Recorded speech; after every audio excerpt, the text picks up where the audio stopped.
What's good, YouTube? It's your boy Zach. You can call me Zach if you want, but so yeah, this will be a full day of my I'm basically using this to make sure that everything is straight, but let's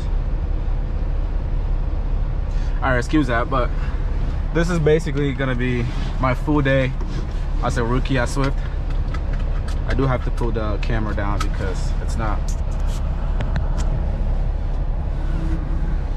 All right, let's do our tug test and make sure we're good. But for today, we heading to Rochester, New York. We have a load from Columbus, Ohio to Rochester. Yeah, let's make sure to turn this down. We got a load from Columbus, Ohio to Rochester, New York. It should be an interesting driving. It's the winter, so yeah, it definitely should be an interesting drive. Plus, I believe that it's currently snowing in Rochester, New York, so it's my first full day driving in the snow. So for reference and for context, my trailer parking brake is like leaking air right now. I have no idea why it's doing that, but for context, I believe this is my second month working at Swift. So I'm doing a Target dedicated account. It's pretty solid, honestly. Good loads, good manager and everything. So far so good. Swift has been good to me so far so good. So yeah, today should be really interesting, honestly. It's a 5-hour drive to Rochester, New York. And I am in the Columbus terminal right now, so it should be quite a drive, honestly. Let's make sure that we're good on this side. Let me grab my badge to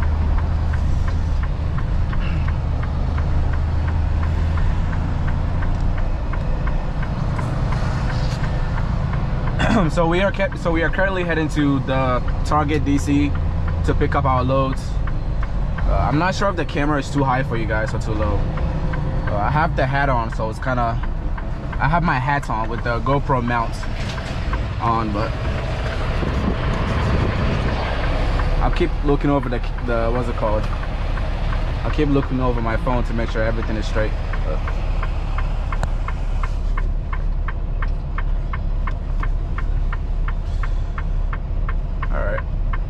We all good. But like I was saying, we are heading to Target DC. So it's a 15 minutes drive from here. So that's the good part about this account. It's like right by my house, so I can pretty much shut down here and then, you know, do my thing. But for reference, like I was saying earlier, this is my third month in Swift as a rookie. It's honestly been good so far. Everything has been solid. This account is pretty good. I'm on a Target account out of Columbus, Ohio. It's pretty good. It's honestly pretty good. It's just if you know anything about the trucking industry right now, there's a lot of what's it called, low freights going on. So there isn't a lot of like loads and whatever that's going on. But honestly, this account is pretty good, to be honest. It's, you know, good pay and everything. So I'm not complaining or anything, but let me make sure I come to a complete stop, because this small drive will trigger if I don't come to a complete stop sometimes.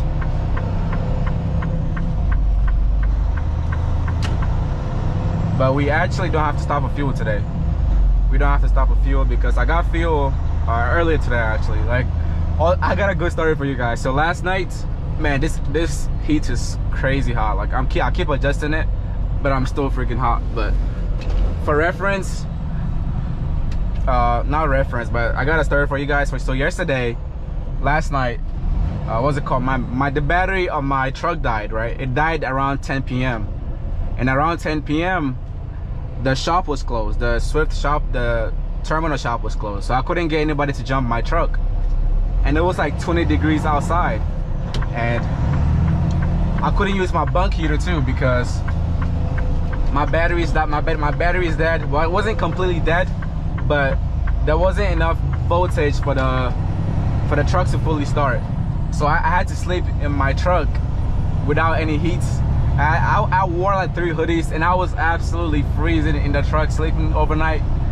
And I'm telling you, I would not wish that on anybody. It was the most painless experience ever. I wore 3 hoodies, 3 pants. I was shivering in the truck to the point that I actually called, what's it called? I called roadside while I was in the terminal. I called roadside to see if they can come and jump start the truck for me, because I was freezing and I was pretty much just, I didn't want to deal with it anymore.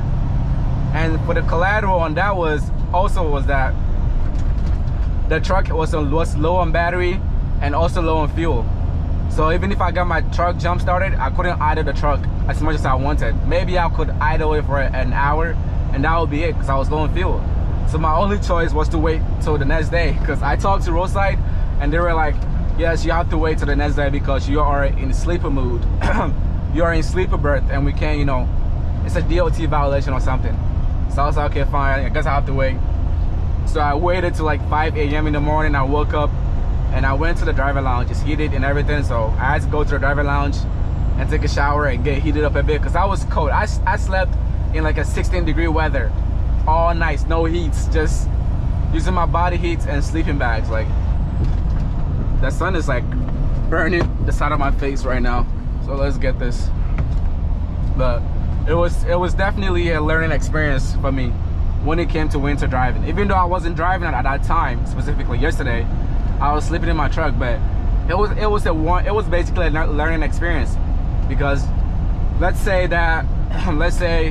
I get stuck somewhere and it's snowed in and my truck can't start and I barely have any clothes or any foods to like keep myself warm and fed up and everything, it would suck. So I'm glad I went through that experience last night at a safe environment, because you know, it basically reassured me that yes, you don't have all the components you think you have to survive this winter. So I'm glad I did that, because it absolutely was not pleasant at all, to be honest. And also, I'm using the GoPro Black right now. That's what I'm using for this camera. That's what my GoPro is, GoPro 8 Black. So one thing about this camera, well, not specifically for this GoPro camera, but for GoPros in general, is that their batteries are not strong. To be exact, they're not, you know, a powerful battery. So I've been literally going online, looking at videos, trying to find a way to extend my battery. And most people are saying that, hey,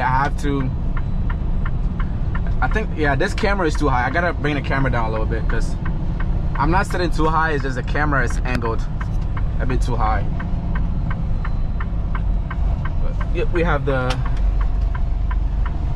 arrow, so we should be good. But like I was saying, but let me know in the comments if the camera is too high. Just let me know and I'll fix it. But like I was saying earlier, shit, I lost my train of thought. I absolutely lost my train of thought. But I think I was talking about the winter. But yes, like it pretty much was like a waking up call for the winter for me, to make sure that, you know, I have enough stuff to last throughout the winter. Even though I was good last night, I was cold and it wasn't fun, because you know, luckily it was the winter, so my food was good and properly frozen up and everything. But yeah, but yes, I just remember. So like I was saying, for the GoPro cameras, it dies really fast. That's why I have this preview thing going on my phone, so that I know the battery percentage and everything, because it dies really fast. And I have the battery cord right here. I have this battery. I have a red light right here, so I can show you guys. But I have this battery cord right here, and it's supposed to like show me, and not show me, but whenever I can see on here that my battery is dying, I will just plug this in. Pretty much, I'll just plug this in, and I'll be good. So that's what I'm using right now. So this video will be in cuts. There will be small cuts in the video, because I'm not gonna be recording all day, all long, because otherwise my battery will die. Just not even just my battery, my phone can't handle it. So I have to cut the video down, and then whenever it's something exciting or whenever I have something to talk about, I will let you guys know, and we can, you know, have a conversation about it. But the sun is really in my face right now, so I hope it's not really messing up the camera. But hopefully when we get to this part of the turn, it should be good.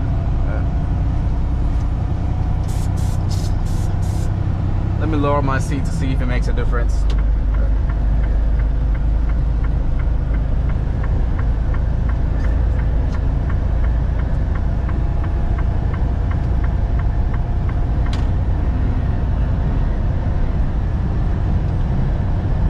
But also for Swift trucks can go up to 65 miles per hour.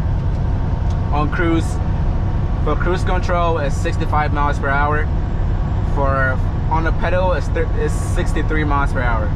It's not the best, it's not the great, it's at the right spot. Honestly, sometimes I don't even realize I'm going 65. And for the Swift trucks also have Smart Pass, and for the Smart Pass it's up to 68 miles per hour. So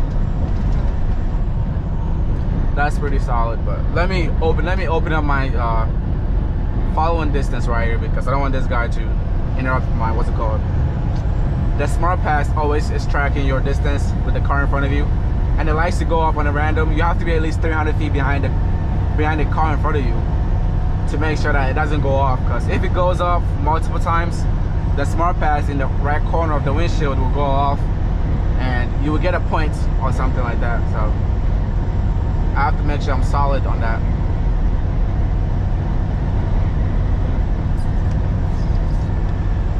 But yeah, so far so good. I will talk to you guys. I'm actually getting a watch for ice. It's 34 degrees right now in the winter, so that is to be expected. The funny thing is, I'm actually wishing for some snow. I don't know why, but I'm wishing for some snow, which is kind of constant. All right, guys, we're back again. So we just checked in. I just checked in with a girl shack. So we should be dropping this empty trailer and picking up our loaded trailer. So basically, all right, I did not mention this, but this is a drop-in hook account. So it's all drop-in hooks. I don't really have to wait. That's a good part. I don't really have to wait. It's 98% drop-in hook, I would say, because sometimes I'll get to the delivery and I'm picking up the empty, which is drop-in hook, and they're not done unloading the empty, so I have to wait like a couple hours. But 98-99% is drop-in hook. And if you're wondering why I'm leaning to the right side like this, I have the GoPro plugged in. Well, excuse me, I have the GoPro plugged in to like save battery, because like I said earlier, this GoPro likes to die fast, like real fast for some reason. So we're dropping this empty at P10. So you guys will be seeing my backing today. My backing is actually pretty interesting. I actually love backing, which is funny. I'm always looking forward to backing, which is like, I played a lot of the original American Truck Simulator. No, not the original, but the original Euro Truck Simulator, American Truck Simulator. I played all those games back in 2013 till now. I still play them to this day. So, you know, I kind of got the, I wouldn't say know how to, I wouldn't say I knew how to back from just that game, but I got the basics of everything, you know. What is this guy doing? Is he, make up your mind, buddy. Also, excuse the brightness. If the brightness is like really up here, I have to fix it somehow, but. All right, I'm gonna go back past this guy. I don't know what he's doing. I have to turn around right here, so this is gonna be awkward. He's not even paying attention. Oh, this is gonna suck. Okay, let me unplug this. All right, I have to back. I have to turn all the way. That guy messed up our trajectory. Yep, we made it. All right, no complaints. So we're putting this empty at P10, and P10 is right here. We're putting it this right here. So my trailer's a bit squiggly, it's not straight, so I'm gonna straighten this out, and I'll show you guys how, you know, this backing thing works. Let me straighten the trailer out.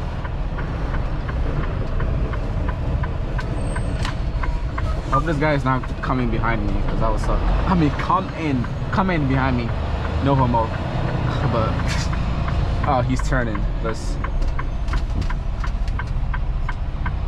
Oh, he's picking up a trailer there. All right, but I'll show you guys my backhand, my, what's it called, my backhand formula, and what I use. I should be a little bit closer, but I'm not, so that's gonna mess up our backing a little bit. So So usually when I have to put it into a certain hole, or whenever I'm at a rest stop or truck stop, so P10. So if it's P10, right? If this is where I'm putting my empty, I will go up 2 rows. Oof. Yeah, I forgot to put it in drive, but I will go up 2 rows. 1, 2, and when I go up 2 rows, I'll turn all the way to the right. I'll turn all the way to the right till I'm past the second landing gear. The second I'm past the second landing gear, I'll stop and turn it all the way to the left. And for certain trailers, they have a K-bar. If you know what a K-bar is in a trailer, this trailer has a K-bar. So I'll go in the middle of the K-bar in my mirrors, and then I'll look behind me and I'm perfectly lined up. So let's see my back end now.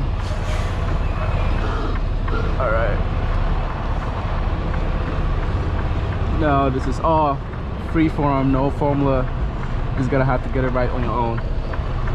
Try to make sure this guy's not sneaking beside me while I'm backing up.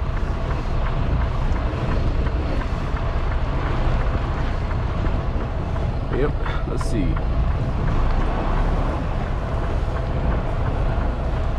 Let's straighten her out a bit more.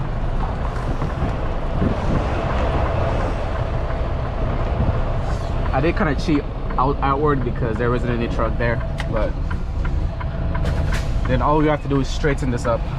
I was trying to go for a 1 in the hole, but I didn't get it this time around. So sometimes I get 1 in the hole, but the good thing about backing is that it's knowing when to pull up, not knowing how to do the perfect back, but mostly knowing when to like pull forward instead of trying to put it in the hole, but just knowing exactly when to pull out, and you know, it gets your trailer straightened up well. But yep, we are all set.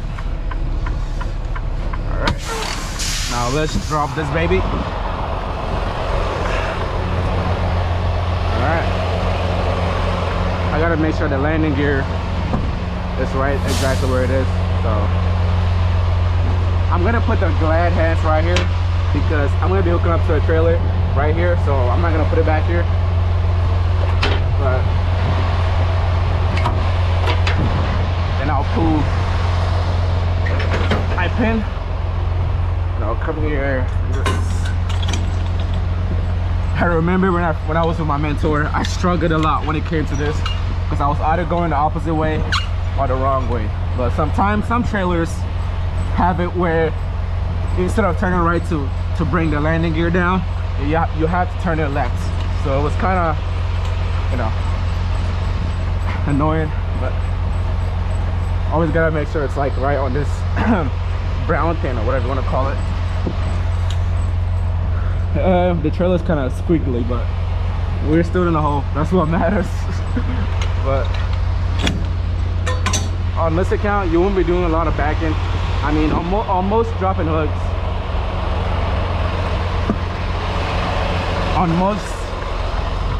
on most dropping hooks, the only backing you're gonna be doing is to like picking up your trailer and dropping it. And if you go to a truck stop, that's when you would do a backing. But so the trailer number we're picking up is right there. It's at Q2. So Q2, let's let this guy go.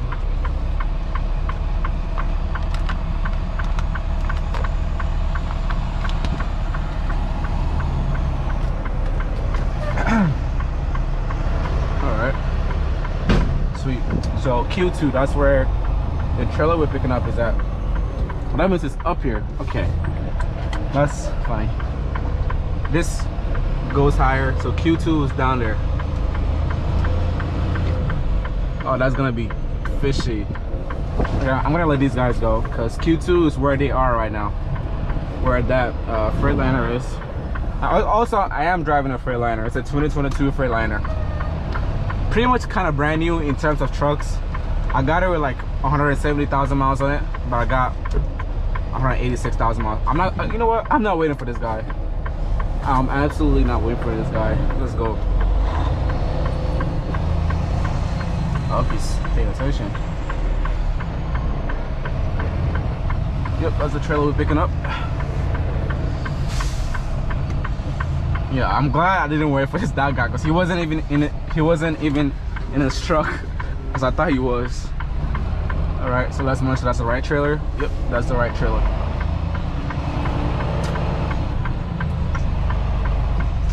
Yep, I see you, buddy. He is in an awkward spot though. Perfect right now. I hope that trailer is not too low, because sometimes the oh, okay, let's see. It's perfect. It's perfect. Where is that guy at? Oh, that was beautiful. All right.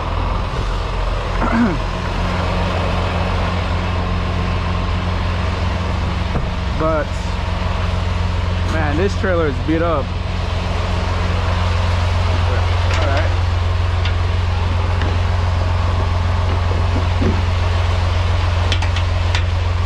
Always gotta make sure they're not tangled up, otherwise DOT will be looking for some money. So I gotta make sure everything is.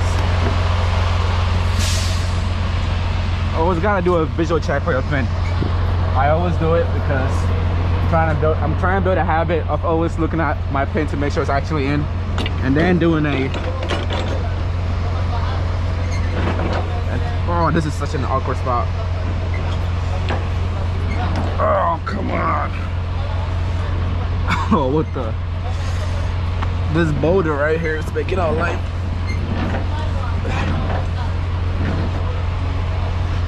She's heavy too. I think she's heavy. Sometimes you'll pull a trailer, the landing gear will be so hard, you're thinking, oh yes, this is a heavy trailer. But then you get your BOLs and it weighs like 13,000 pounds. This is making my life really hard right now.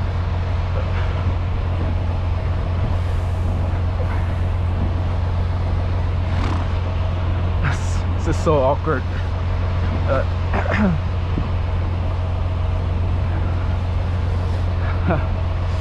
The adventures of trucking, huh? Whew.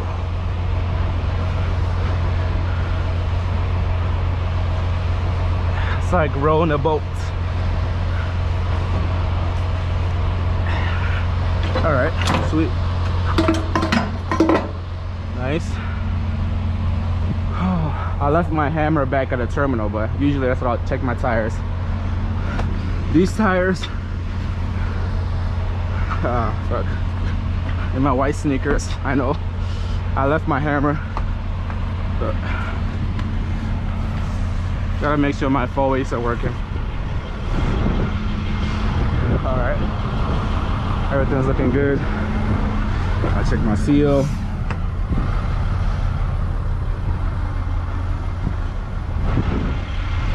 Let's make sure this side is also working. I don't want to go on that side in case he's pulling out. But hold on, let me check the seal again. I forgot. Let me make sure the seal was right. Yep, it is right. All right, looking good so far. Oh, yep. Target. Trailer.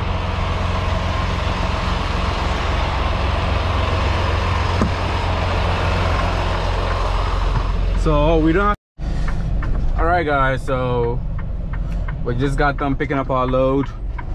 I just got done checking out of Gar Shack, but there was a little hiccup.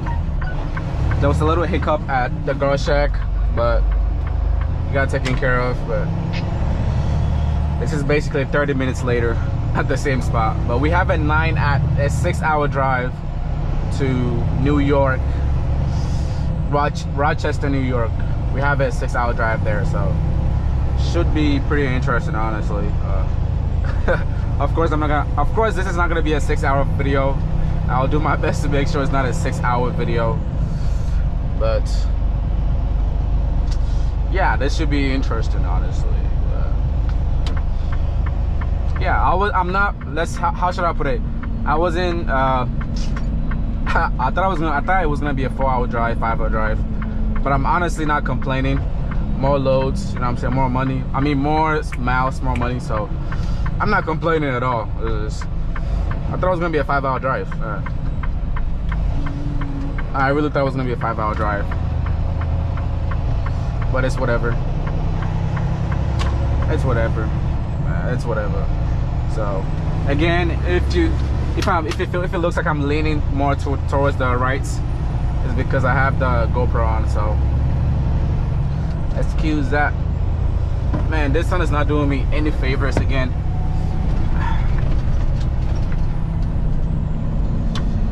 But yeah, we should get there with 1 hour left on our drive time, our 11-hour clock. And then we have to take our 30-minute break, and then we'll get the rest of our clock back, of course. If you guys want me to explain how the time system works in trucking, I can do a video about it. And also, I just remembered, let me know in the comments if you guys want me to do a video about my paychecks at Swift so far. My 3 months paycheck, my 3 months worth of paycheck at Swift. So let me know if you guys want that, and I'll do a video about it. But let's merge on this highway. Actually, let me go back to my GPS real quick on this.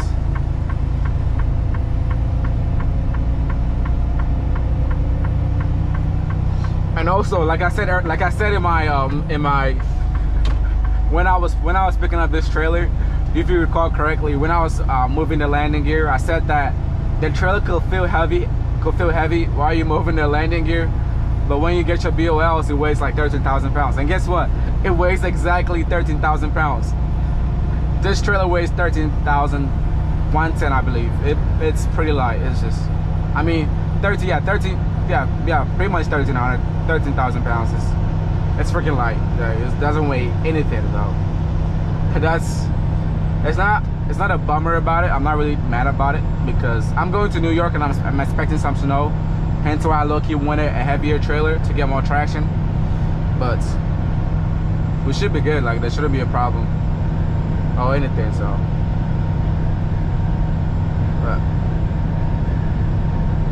yeah, so far so good. I'm making sure my GPS doesn't freeze up because it likes doing that. Also, the GPS I'm using is Trucker Path. I'm on a dedicated account, so I haven't really invested into the Zell's 700 OTR GPS or whatever. Eventually I will, but for this account that I'm on, I don't really need a sophisticated GPS. Trucker Path have been good so far. The downsides about Trucker Path is that it will take you to the right place every single time, but when you miss your turn or when you miss your exits, it likes to freak out. It will take you to the most random places. Like, I remember specifically about a week and a half ago, maybe 2 weeks now, I was going to New York and I missed my exit twice because I picked up my load, not this load specifically, but I picked up my load from the DC around 5 p.m. and that was when the rush hour traffic was there. So there was rush hour traffic everywhere and nobody was letting me in my lane on where I was supposed to be. Or more like I missed my exit twice. So the Trucker Path freaked out and it just took me to some residential neighborhood. The lanes where it looked like they were made for the lanes on the road at a residential area looked like they were made for Toyota Priuses. That's how small the lanes were. It was just, yeah, it was a nerve-wracking moment, to be honest with you, but I learned a lot about not mixing my exit because it really sucked up. I'm not gonna lie to you, it sucked. But I'm gonna refresh my GPS because I don't trust how it's acting right now. It is taking me to the right location, but it's not updating. So I'm gonna fix that. Well, there you go. Now, see, now we got it right. And also, I'm gonna let you guys know this is a disclaimer. Get used to my lane departure system going off. Usually on the right side, it likes to go off on a random basis. Sometimes I'll barely be touching the right side lane, and it'll just go off. And it's not like some faint sound, it's freaking loud. Like, it's like right in your ear loud. It's obnoxiously loud. So just FYI, get used to it. I will try my best not to touch the lane, of course, but sometimes what I've realized is that sometimes, depending on the load that I am on, whenever a truck is passing me right on the left lane and they're going like 70 or 60 miles per hour, the air resistance from that truck passing me literally blows me off the road. Like, my truck literally swings outside to the point that I have to overcorrect. So watch out for it. You probably will see it a lot of time. This guy beside me is not going that fast, so it shouldn't be a big problem. But sometimes there are some owner operators going like 70 or 68 or whatever, and it will absolutely just swing my truck to the right side or something. But apparently, I checked the app. Apparently, I checked the channel app. Apparently, it's snowing in New York right now, Rochester, New York. About 80% chance of snow or something, or 80% chance of that snow gonna hit that area specifically. So yeah.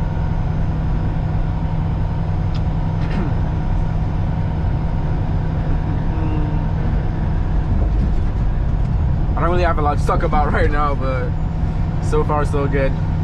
Let's talk about my cons at working at Swift. My cons at working at Swift. My pros and cons. I pretty much mentioned the pros. I only have 3 months of experience working at Swift, so I can't really like give you an in-depth experience or in-depth review. But I eventually will on my 6 months. At my 6 months mark, I'll do an in-depth review on it on Swift. But right now, on this account that I'm on specifically, jeez, where's that guy going? But on this account that I'm on specifically, everything has been solid. In terms of my driver leader, I barely get to talk to my driver leader. Not like it's a bad thing or anything. It's just I mainly communicate with the dispatch, the guys that work for the driver leader or whatever, the team basically. But everything's so far so good. My first 2 weeks was rough. I'll be honest with you. My first 2 weeks on this account was rough. And it's not because I was stressed about driving a truck or managing my clock. No, it was just I wasn't getting any loads. Like I sat down for 4 days straight without getting any loads at a certain point. But apparently it was because low freights or whatever. And then it turned out that, so for my days of availability, I can't change it on my Zonar, but apparently it showed on my dispatch and planners computers that I'm available to work only 3 days a week.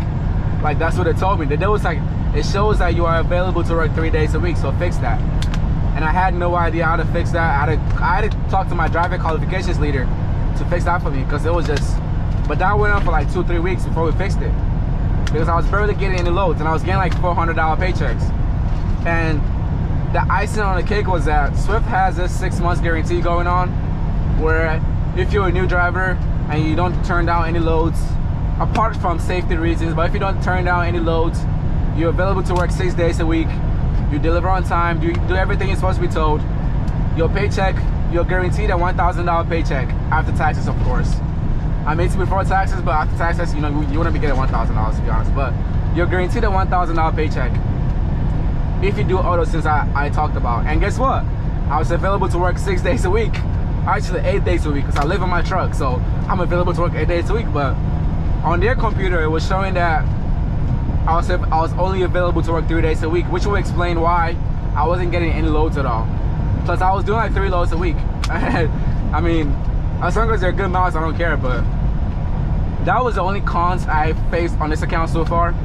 But right now, the trucking industry is iffy, to put it exact. So I have to be proactive on this account. You have to be, I mean, pretty much in trucking, to be honest, if you are working for a mega carrier and you don't have your own authority, you have to be proactive in terms of getting your loads and like making sure everything is planned out right. Because you have to understand, specifically for Swift, there's like what, 16,000 trucks. So it's gonna be, I wouldn't say it's gonna be hard, but it's gonna be your driver leader or your planner has to manage like hundreds or like 50 to 100 drivers a day. So he won't always remember you. So you have to like be proactive. And whenever you're sitting down for too long and you feel like you're not getting any loads, like be proactive and let them know about it. Because, you know, otherwise you'll just be sitting down wondering why you're not getting loads. So yeah. But yeah, there was a lot to talk about it on, specifically on the part where I wasn't getting any loads. Like, and the reason why I mentioned that $1,000 guarantee is because whenever I get my paycheck, even though I was available to work 8 days a week like I stated, but to them it showed that I'm available to work 3 days a week. So guess what? My paycheck would be like $200, $300. And that's because guess what? I was sitting down the whole week and the only pay I was getting was layover pay. It's $100 for layover pay, and that's the only thing I was getting. But to long story short, it was fixed. Everything was fixed for me. my driver leader fixed it for me, and he was like, hey, let your qualifications leader, your driver qualifications leader know about it so that she can fix it for you. Shout out to Chelsea, she fixed it for me, and well, I think she did, because I've been getting loads. I called her and it went to voicemail because she was obviously busy. It was, I believe it was during lunch, so she was on lunch, so she couldn't pick up or whatever. But I mean, I think it was fixed because I'm getting loads now. So what's good? So we are about, let's see, 3:33 right now. So we are about 5 hours and 39 minutes away from our delivery points. So apparently we'll get there at 9 p.m. today. So we'll get there at 9:13 p.m. and it's currently 3 p.m. right now. So let me turn that on. We're not stopping. We're just driving all the way. It's gonna be a 5-hour drive all the way there. So it's gonna be fun. Nothing so far has just been a boring drive. Being stuck behind this RV. The cool thing about this, I mean, pretty much this is on all Freightliners, but this Freightliner for I believe 2019 and up, or 2018 and up for Freightliners, they have the radar where you can check. They have a radar where you can look at the car or truck in front of you and see how fast that person is going to gauge whatever you need to do. It's been clutch so far, because there are times where I'm closing up on a car or a truck and I'm thinking, hey, I'm faster than this guy, but the second I go on the radar and look at their speed, they're going like 68, and I'm not going to use my smart pass. So I'm like, nope, I'll just stay behind them and just chill. Because if I use my smart pass for like an hour straight and they pass me, they'll end up passing me again, because that smart pass is now unlimited. Well, I think so. I think it's now unlimited, but anyways, I'm not sure where exactly we are in Ohio. I would have to check, but yeah, we're pretty much past the modern civilization part of Ohio. We are in, like, I don't know, I believe we are close to Ashland, Ohio, though. That's what I believe. Ashland. Let's see. Yeah, we are in Ashland. We are in around Ashland, Zanesville. That's where we are right now. Excuse me. Man, my voice has been cracking up all day, man. But we are in, man, my voice is fucked up. I can't even talk. But we are in Ashland.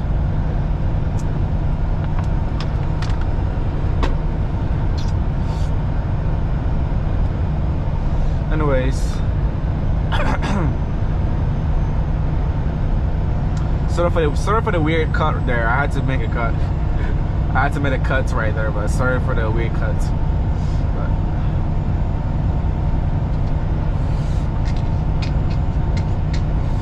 I'm contemplating if I should pass this RV right here, because I feel like I'll be. I mean, we're both going. He's going 63. I'm going 64. Well, he's moving between 63 miles per hour and 64, and my top speed is 65, and I'm going 64 right now. So I'm not. Yeah. I don't know if it's even worth it to just pass him, honestly, because I'm just gonna chill behind him. Less air resistance, I believe. So I'm gonna just chill behind this guy till he decides to move or whatever, or till he exits. So nice. I've also been thinking about getting Audis, but the killer for me with Audis is that, how should I put it, the front end of, well, not modern Audis, but like the Audi A4, A5s from 2010, I believe, to 2006 or 17 or 18. The front end is beautiful, but the back end is like, it's like having a girl with, you know, I'm not gonna go into details, but it's like having somebody with big watermelons and they have like a flat, you know, I didn't mean to offend anybody, but you get my drift. You know what I'm talking about. But that's how I see the Audis. It's just the front end is like, it catches your attention, like you brace your neck, and the back end is like, but I mean, you can modify it and make it to your own preference or whatever. You can add a wing, you can do a plastic dip on the tail lights, whatever works for you. So it's not the end of the world when it comes to that. But I've also been thinking of ordering a brand new Civic, 2022 Civic, because it looked absolutely beautiful, or getting a Honda Accord. So I'm actually contemplating, like I said earlier, I'm in the market for a car. Let me increase my following distance right here. But what I'm thinking right now is to look at what I'm looking for right now is a Honda Accord 2.0T, the 2018 Honda Accord 2.0T, and it's around 25,000, I believe 24,000 after taxes, I believe, after financing details or whatever, depending on the car price. Because I'm not getting a car with like 100,000 miles on it. If I'm getting a car right now, I'm getting a car that will last me for the next 5-10 years. Maybe not 10 years, but the next 5 years, right? So I want a car with less crazy mileage on it. You know what I'm saying? So if I go out and look for a car, and the car I want, the 2018 Honda Accord 2.0T Sports, whatever, it's around $24,000 after taxes, right?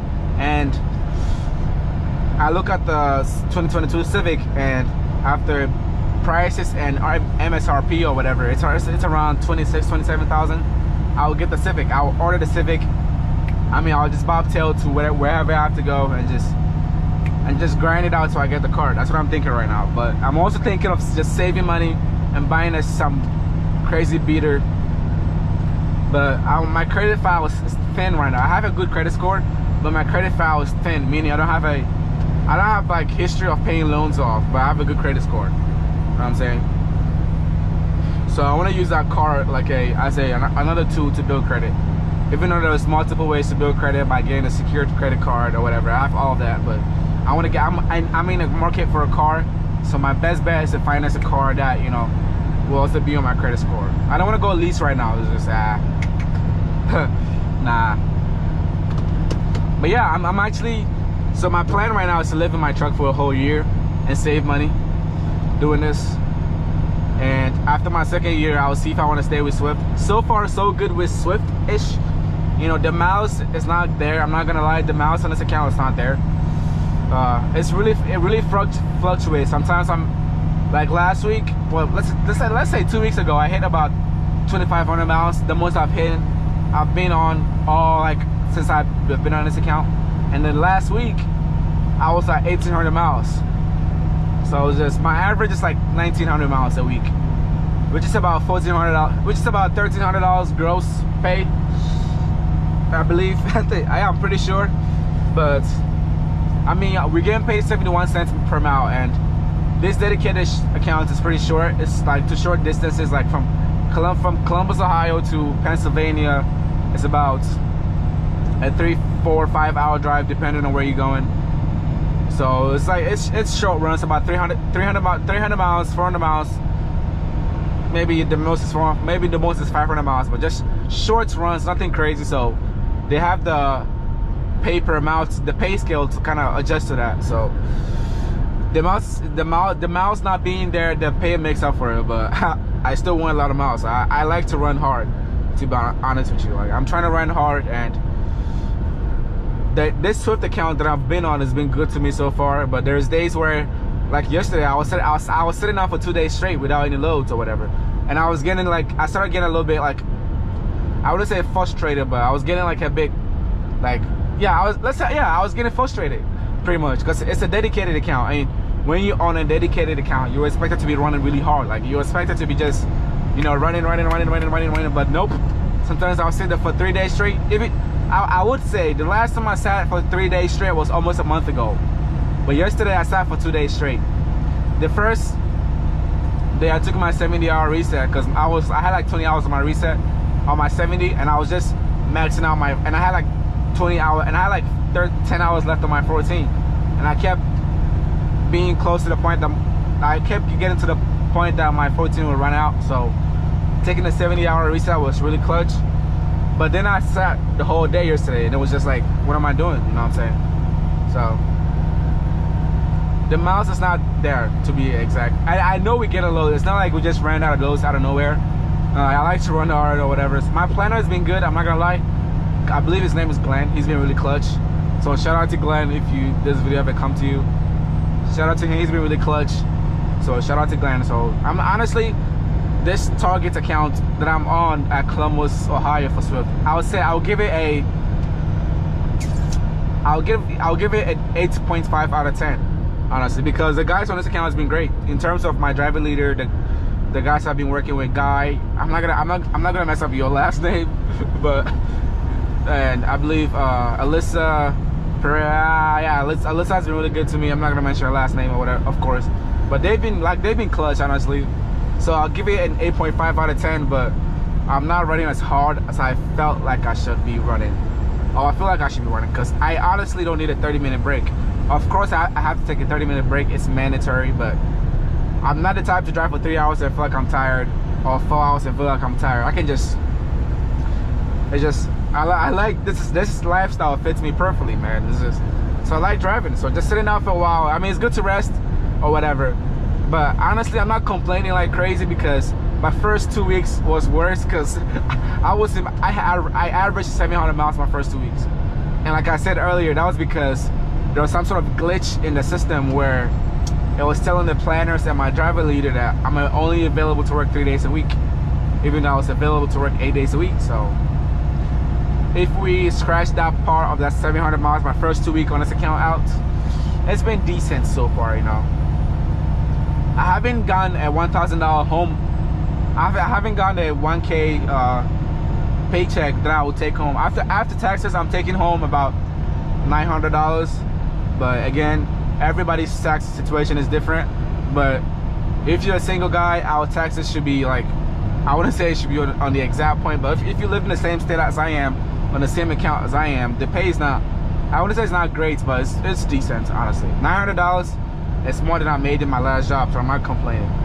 And I even had it in my notes. Like, I saw a YouTube video where this guy was saying that on your first year on trucking is gonna be rough, and you have to make sure that you're not comparing your paychecks to other people's paychecks. So I've been really trying hard to like maintain that. But to be honest, the past 2 weeks, okay, so we got a weather storm alert. Apparently there's some snow warning up ahead in Lake Frost or something. That's what Truckabath is telling me. So we are about 2 miles away from our first exit, but it's telling me there's some snowstorm going on, yada yada yada. Good thing we have full tank of fuel, and I restocked on some groceries, so in case we get stuck, you know. After 2 miles, keep right and take the exit. Oh, the what's it called is not working. The GPS is not working, but it's now working. But in case we get stuck somewhere, I'm pretty stocked up on food today, so I'm glad I got food and groceries today. So in case we get stuck somewhere, we can tidy and cozy in to ride the storm out or whatever. But I don't think it's gonna be something tremendous or crazy. Let me repeat that. I don't think it's going to be something crazy, the storm. So it should be smooth, nothing crazy, honestly. So alright. After 1 mile, keep right and take the exit.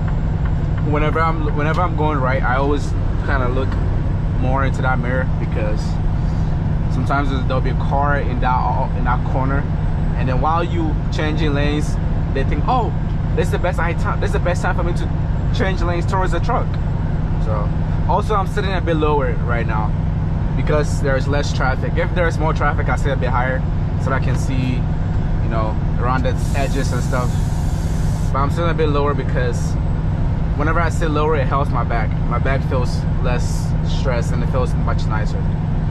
So I'm sitting a bit lower right now. Hopefully, it should be a better camera angle for you guys. But also, by the time we get to our delivery, after a quarter of a mile, keep right. Take exit 220 towards Interstate 271 North, Erie, PA. Also, by the time we get to our exit, we get to our destination, it's going to be 9 p.m. So it's going to be dark outside. So now keep right and take the exit. It won't be the best. I'll be pretty much operating in the dark. I have delivered at this store before. Follow the highway. I have delivered at this store before, but not during the night. But it's chill. It's chill, but yeah. yeah, I was gonna say something, but I completely lost that train of thought. Oh yes, I just remembered. Also, for this dedicated account, I'm not always delivering to the same store, so I'm not always gonna be on the same route. I might be on the same highway, but I'm always going to a different destination. This is actually my second time delivering to that store in Rochester, New York. Yeah, this is pretty much my second time delivering to that store. So I'm always delivering to Target stores, but it's different. Sometimes I'll go in West Milton, Pittsburgh, and oh my, I just remembered. Yeah, so 2 days ago, my last load, right, I delivered to West Milton, Pittsburgh. And if you know where that is, it's in the mountains. And I'm telling you, yeah, I already talked about it, right? And I was saying that the lanes are like made for Priuses. No, that was actually a different one. But I delivered to West Milton in Pittsburgh, Ohio. And I'm telling you, the lanes is this snake route, and it's just small. And the delivery was during rush hour, so I couldn't wait till like midnight to deliver it. And it was just, I had to cut into like I had to cut into the lane, the oncoming lane on my left to make a right turn. I had to literally pull out so in front just to make a turn, and it was stressful. Like it got to a point where I was cussing out. I was just randomly cussing. I was like, I mean, yeah, pretty much. I was like, there's no way I'll be on this route, because honestly, while I was on that route, I did not see a single truck with a sleeper. I only saw one truck, and that was a day cab. And that day cab had like a 40-foot trailer. So I was not even supposed to be on that route, because every truck or every commercial driver that I was driving by were looking at me like I was some sort of an anomaly. They were like, what is this guy doing here? It was just, but yeah, it was, I think I took a picture of that store. There was a part where I'll put it up on here if I can, but there was a part where the Target store is right here, and there was like a landfill right beside it. I mean, they had a fence around it or whatever, but it was just, yeah, it wasn't pleasant, to be exact with you. But I'm seeing small drops of like water. Never mind, it's been there the whole time. I was gonna say that's snow, but it's been there the whole time. Don't worry, I'm still in my lane. But this weather alert, I believe it's Cayuga, Ohio or something. I don't know. We'll find out when we get there. But the sun should be good now. We should be good with the sun. I'm gonna flip this so that you guys can see my mirrors better, or whatsoever. Yeah, so far so good, man. Oh, this sun is gonna be right in our lenses, man. Yeah, this sun is gonna be right in our lenses. So okay, the sun is gone. The sun is gone now, so you guys can see better. But look at the views, man. Even though it's all trees, it's like the sunset backdrop is all the way back there, and it's absolutely cool. But it's about 5 p.m.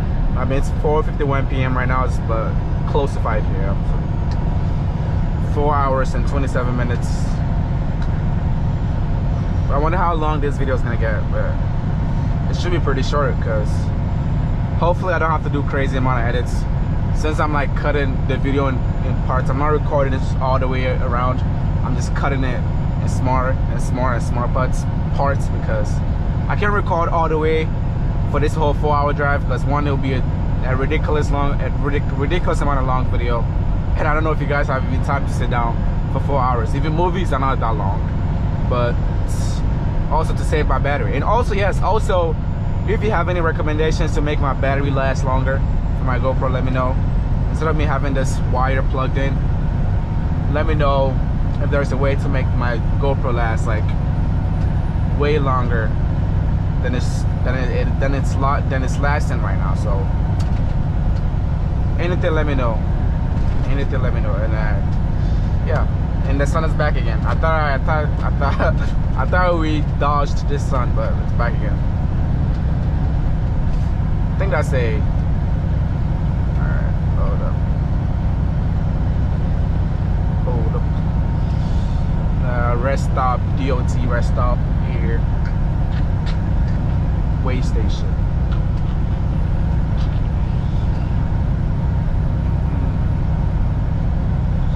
So the thing being under that the Nissan Maxima, I think, is that a fuel tank or what? Or the exhaust system? That shiny silver thing. I'm not sure if you guys can see it on the white car in front of me.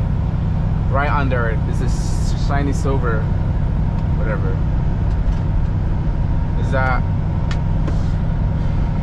the fuel tank or not? All right, there we go. Now we can see better. Now we can see. Oh, the sun is back. I thought it was gone, but it's back. Dodge. We are still in Ohio. I'm not sure if I've told you guys that yet, but we're still in Ohio. We did pass Ashland, Ohio a couple, maybe 25, 30 miles ago. So we are, I believe we're on the verge of heading to Pennsylvania and New York. So we still gotta drive. I was thinking from here we head into New York straight, but we have to go through Pennsylvania and then New York. So yeah.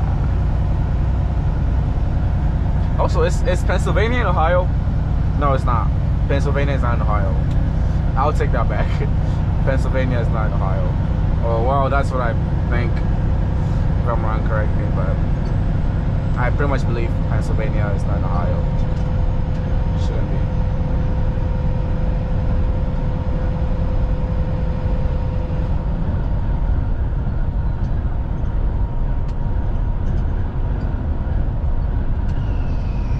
And this part, I've been on this route before, and the speed likes to pick up a lot on this kind of descent or downgrade, if you want to call it that. So my engine will be doing extra work. That engine brake, we're doing extra work to make sure everything is in check.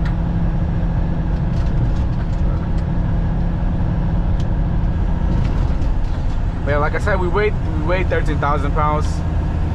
I believe that so on this dedicated account, this is not a complaint, but on this dedicated account, I believe the heaviest I've been is what?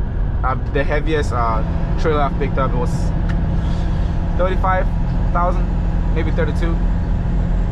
But yeah, that was pretty much the heaviest I've ever picked up. And I mean, this truck is powerful, I'm not gonna lie. Sometimes you could be pulling at 40K and you wouldn't feel like it. I haven't put at 40K yet, but on this dedicated, it's mostly boxes and, you know, groceries. Whoa, what the frick was that? There was this big jolt that just shook the whole truck. I hope that wasn't my steer tire. That was a weird jolt. It literally just shook the whole truck. But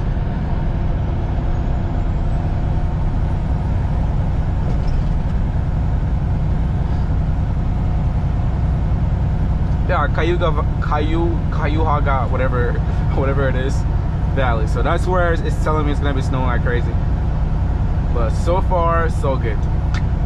I'm not seeing the snow, so yeah. We are in Richfield, Pennsylvania. Man, I'm butchering these words today. I'm butchering these words.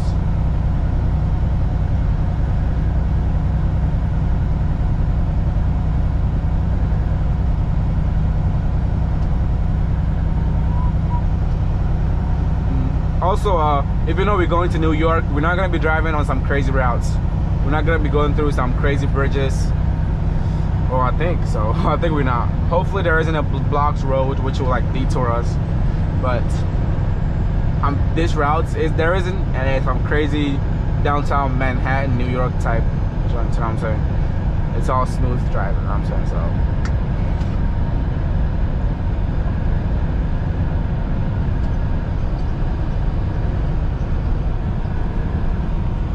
also, I have to learn how to cut my hair because, you know, if you're black and you're watching this video, you know that us black people, we don't like going to random barbers. Like, we don't like just going to a random barber shop and just, hey, give me a haircut, give me this haircut. Like, we don't cheat on our barbers, you know. He's essential, he or she is essential. We don't cheat on our barbers, you know. So since I became a trucker, let me get through this downgrade right here. But since I became a trucker, it's been hard to find a reputable, decent enough barber to cut my hair. So I haven't cut my hair since I upgraded. No, I haven't cut my hair since it's been yeah, I think it's been almost a month now since I cut my hair. I'm always wearing a hat or a do-rag because yeah, I'm gonna have to go back home and go back to my barber because I'm not really putting my hairline and hair in the hands of some random barber that I mean, I've seen some barbershops around here, around Columbus, that are like solid, but honestly, I'm not really, you know what I'm saying, putting my trust in some random barber. I'll go to the barbershop that knows, the barber that knows what he's doing, and he knows how I like my stuff. So yeah, got this international passing me on the left. And stuff. Okay, so sometimes if I'm not looking at my left mirror for like a long extended amount of time, I'm actually looking at my hood mirror. But sometimes when it comes to certain curves, you can see all the way behind you. But if it's straight like this, I have to look because you can't see all the way behind you in the left hood mirror. So usually I'm like looking in the left hood mirror. Man, look at this. Look at the bridge. That would be a nice jogging route. Nice bridge.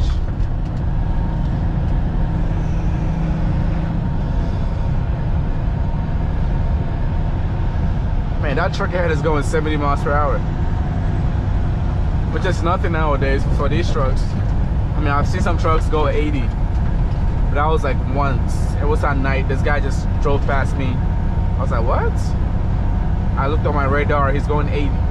And this other time, I mean, this is pretty much known, but Amazon drivers are like, Amazon semi-truck driver. Hold up. Amazon doesn't have a semi-truck fleet, but drivers pulling, certain drivers pulling, I'm gonna say all drivers, but certain drivers pulling Amazon trailers are absolutely, like, they're all gunning it. Like, I saw this one guy was going 82, 83, and I believe his drive tires were smoking. Cause I'm pretty sure these tires are rated for 75 or 72 miles per hour. So if you're going like 80, then yeah, you basically overextended the tire life. I want to move over, but this guy is right there, so I can't do shoots. Yeah, this Amazon driver like blew past me, and his drive tires, I believe, was like smoking. I literally got in the middle lane, turned on my hazards, and started like blinking him lights to make him aware. But too bad I don't have a CB radio. I'm gonna get a CB radio definitely, but I didn't have a CB radio, so he probably didn't have a CB radio, to be honest. If he was going that fast, he was like, oh yeah, he was like gunning it. But severe weather alert 16.2 miles ahead. That's what I was talking about, the severe weather alert. So apparently it's 16 miles ahead, not whatever I thought it was. But 16 miles ahead, that should be, the temperature did drop. Like when we left Columbus, it was around 34, 38. Now it's 28. It was around 38 degrees to 40 degrees, but now it's 28 degrees Fahrenheit, of course. So it says right there, if you can see on the dash. Yeah, but this part of the highway is 60 miles per hour, I believe, because if you don't pay attention, you won't see the 60 miles per hour sign, and you'll be going 65 in a 60. And these DOT officers are waiting for you. You know, end of the year quotations, they gotta make their marks on the end of the year, so be ready to be pulled over randomly. I don't wish that on anybody, of course, but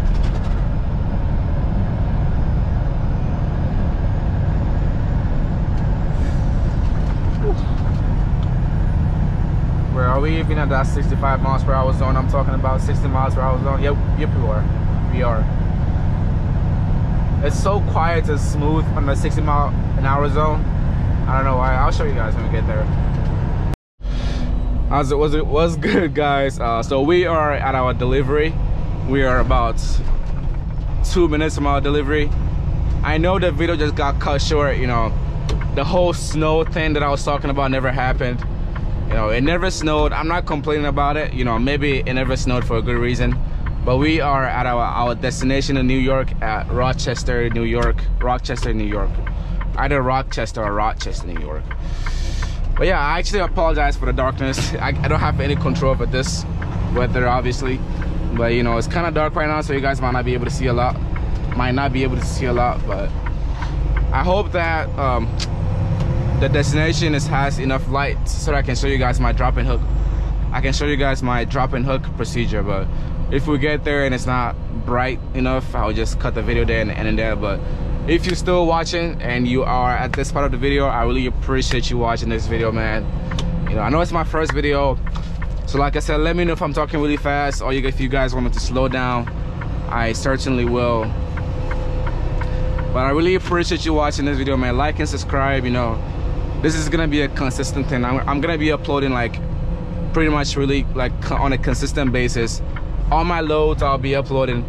I was thinking that I'm gonna upload every day, but I'm not gonna count on giving me loads every day, you know what I'm saying? So I can't really give you guys a false promise like that. But as you guys can see, look at all this, like, I'm not sure if you guys can see it, but there was all type of like ice or dirt here. It was just, that's how the road was.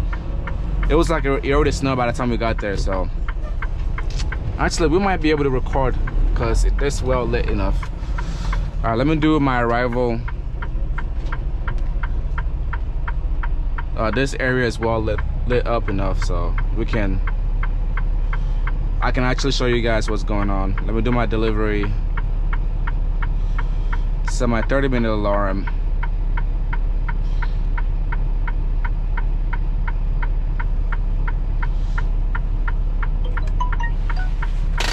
But first we gotta look at the we gotta put our bill of lading in there. That's one of the first things I always do, put my bill of lading so I don't forget. Let's make sure she's recording. All right, we got 100% battery. But let me make sure I put my bill of lading in there before I forget.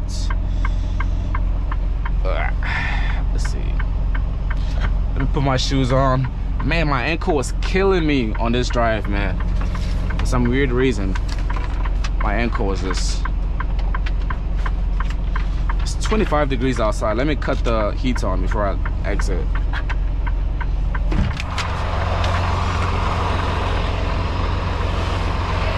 Oh man.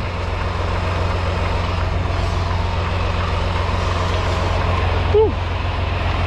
But yeah, look at the truck, man. Oh, look at the dirt. She is dirty, man. Just look at this. Oh, that's how the road was. Just, this is gonna be my thumbnail. Let me take a picture of my thumbnail right here. Like, you guys will be watching my thumbnail right here, basically. But that pretty much explains everything. It was just a long drive of nothing, man. Just driving and driving and driving. Oh, it's cold, man. Let me cut this up. Oh shit, yep, I should have blown my gloves.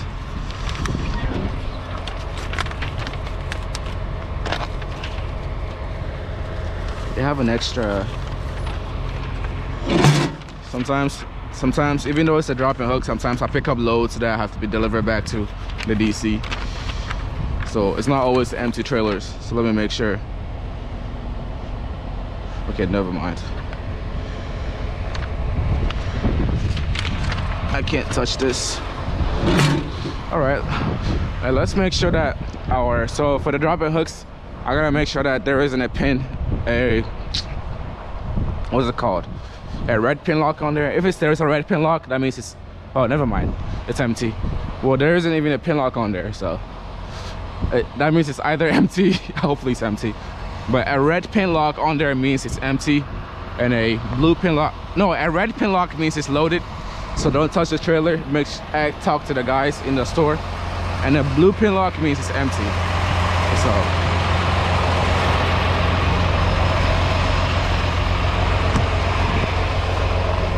yeah, so let's put this baby, let's put her Let me turn on the light so you guys can see what's going on. But let's put her in the third bay right here. For us to do that, we have to turn all the way to the right and use all the real estate we got here. And then this is gonna be awkward. This is going to be awkward, but we'll make it through. Let's see. Man, I can't even see my trailer. Hold up. There it is.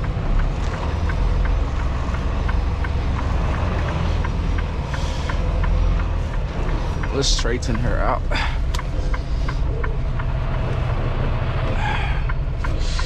Let's see if we can cheat a bit in front. No, we can't cheat. We might have to slightly do some blind side for a bit, but we are pretty much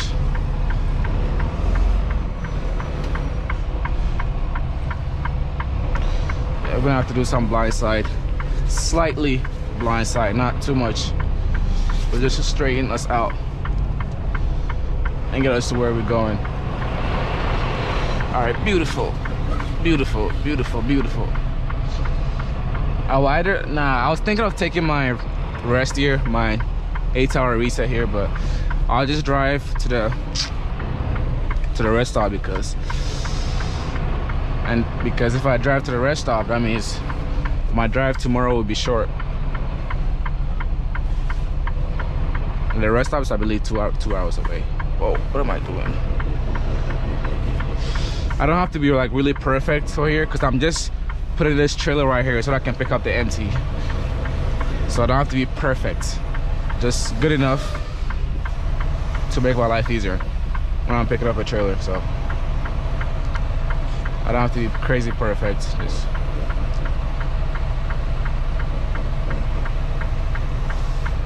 all right. Now you guys can see some action. Let me get my gloves.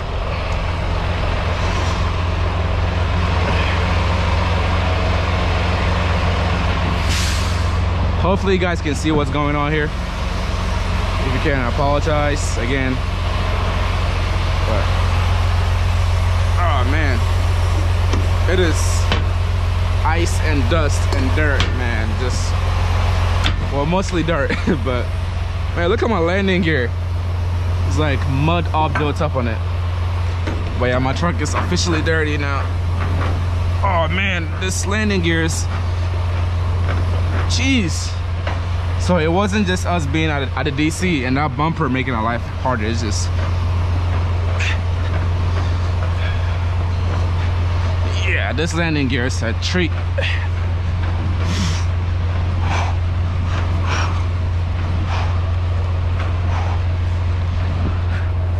Yeah, we were picking up this empty trailer right here. Well, I think it's empty. There you go. What? Oh, come on.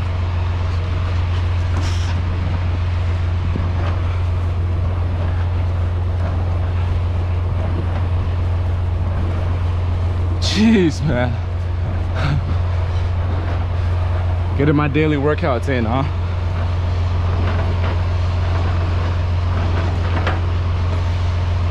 Oh, what's up with this? I'm in the right gear. It's just, all right, that's enough. Oh man, let me make sure my pin is spooled. All right. Oh shoot. Sorry about that. But now let's drop this trailer and hook up to that trailer.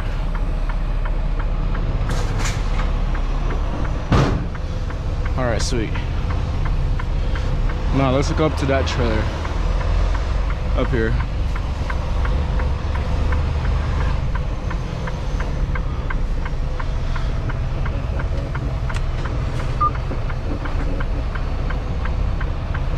Man, my ankle is killing me. What the heck is going on? It's like crazy sore.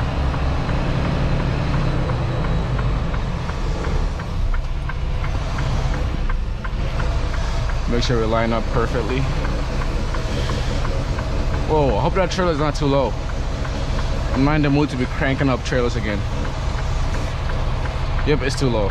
I'll push it in. There you go.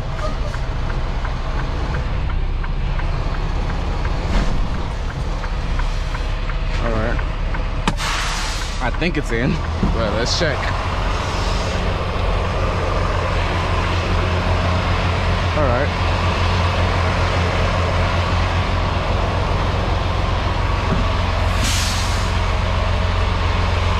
Whoa. Where is it at? It's missing. The water protector is missing for the trailer. Man, my glad hands are dirty as heck. But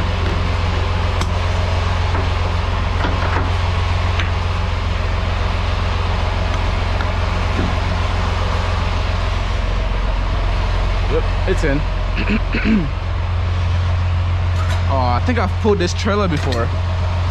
Please don't be too hard. Nice. Same situation as how it was when we picked up that trailer, but this is a bit easier. Is it because of the cold or what? But am I in a high gear? Let's see. It's pretty low, but yeah, it's not moving at all. Why do I smell coffee? Constant, whatever that word is, condescending to say, to wish for snow as a truck driver, but I'm honestly wishing for some snow. I don't know why, but I will get back with you guys when I'm at the DC. To get fuel today. What? So we don't have to get fuel today because I got fuel earlier during the day. But I gotta fix my paperwork right here. Man, I'm out of breath.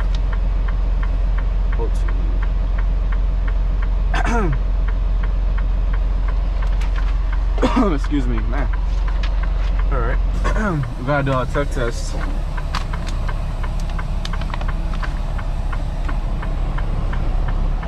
Okay. This guy going or I'm going? I'm going.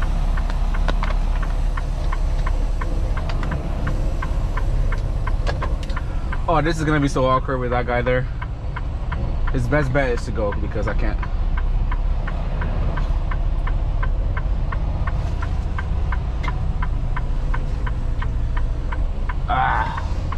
Let's see. Yeah, he has to go because I can't go.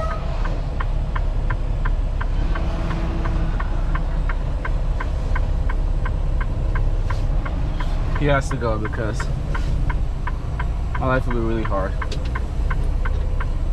Yeah, I'm waiting for him to go.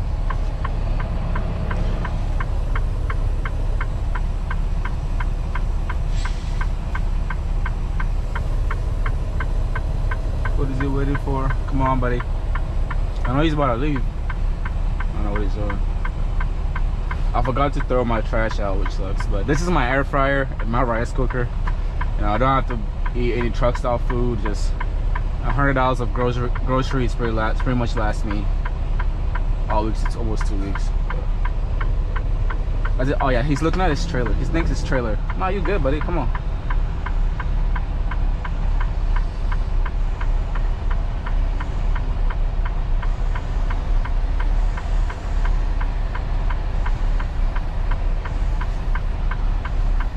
Nice, nice, nice. JB Hunts. I bet that guy used to work for Swift.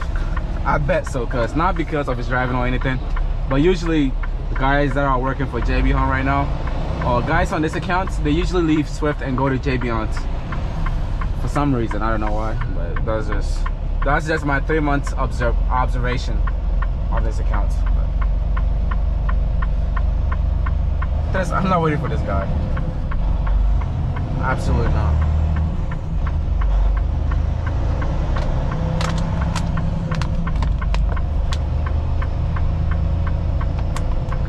But I'll get back with you guys after I check out of the door shut, because the GoPro camera is already dying. It's funny. It was at 100% when I started recording, and it's already dying. But I'll get back with you guys soon. That's good. Even though my last load was two days ago, so I've been sitting for 2 days now. So I mean, I don't mind it because I was running on recaps, and I was running like close to my what's it called, my 14-hour clock. Like I'll get to a delivery point and I only have like an hour left on my 14, and it wasn't fun, to be honest. It was just horrible. It was a horrible feeling having to manage your 14-hour clock like that. But this guy better go. This guy better go. But yeah, we are taking exit 170 north on exit 93. You know that guy has been traveling a lot. That Subaru right there. That's a nice V6 right here. The Honda Accord V6. I've been looking for a car to buy, a personal car to buy. So whenever I'm driving or whenever I'm on the load, I like to look at random cars to see if that's the right car to get or not. It's something I've been doing for like a long time now. But why is this guy matching my speed? He matches my speed and slows down. Like, this is something that happens a lot. I've realized about trucking. Some four-wheelers are always on their phone that they'll match your speed and then slow down. They'll match your speed and slow down, and it's a horrible feeling, especially if you're faster than them. I mean, you have to keep backing up and stuff. It is not fun. But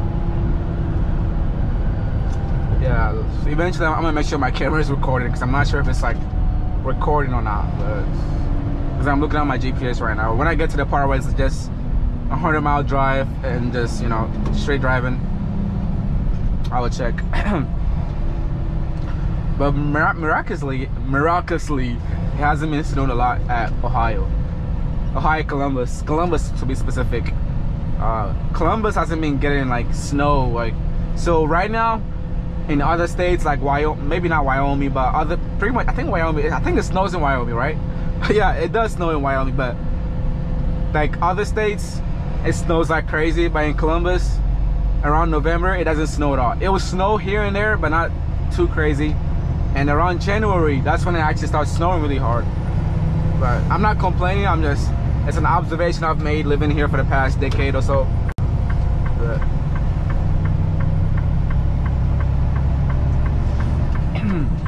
man, whenever I'm talking, my throat dries out quickly, like just quickly. But also, guys, let me know what type of games you guys play. And so I have an Xbox right now, and I'm thinking of getting a PS4 or an Xbox Series X. I have the original Xbox, so let me know what type of games you guys play. I'm looking for some friends to play an Xbox with on my downtimes and stuff.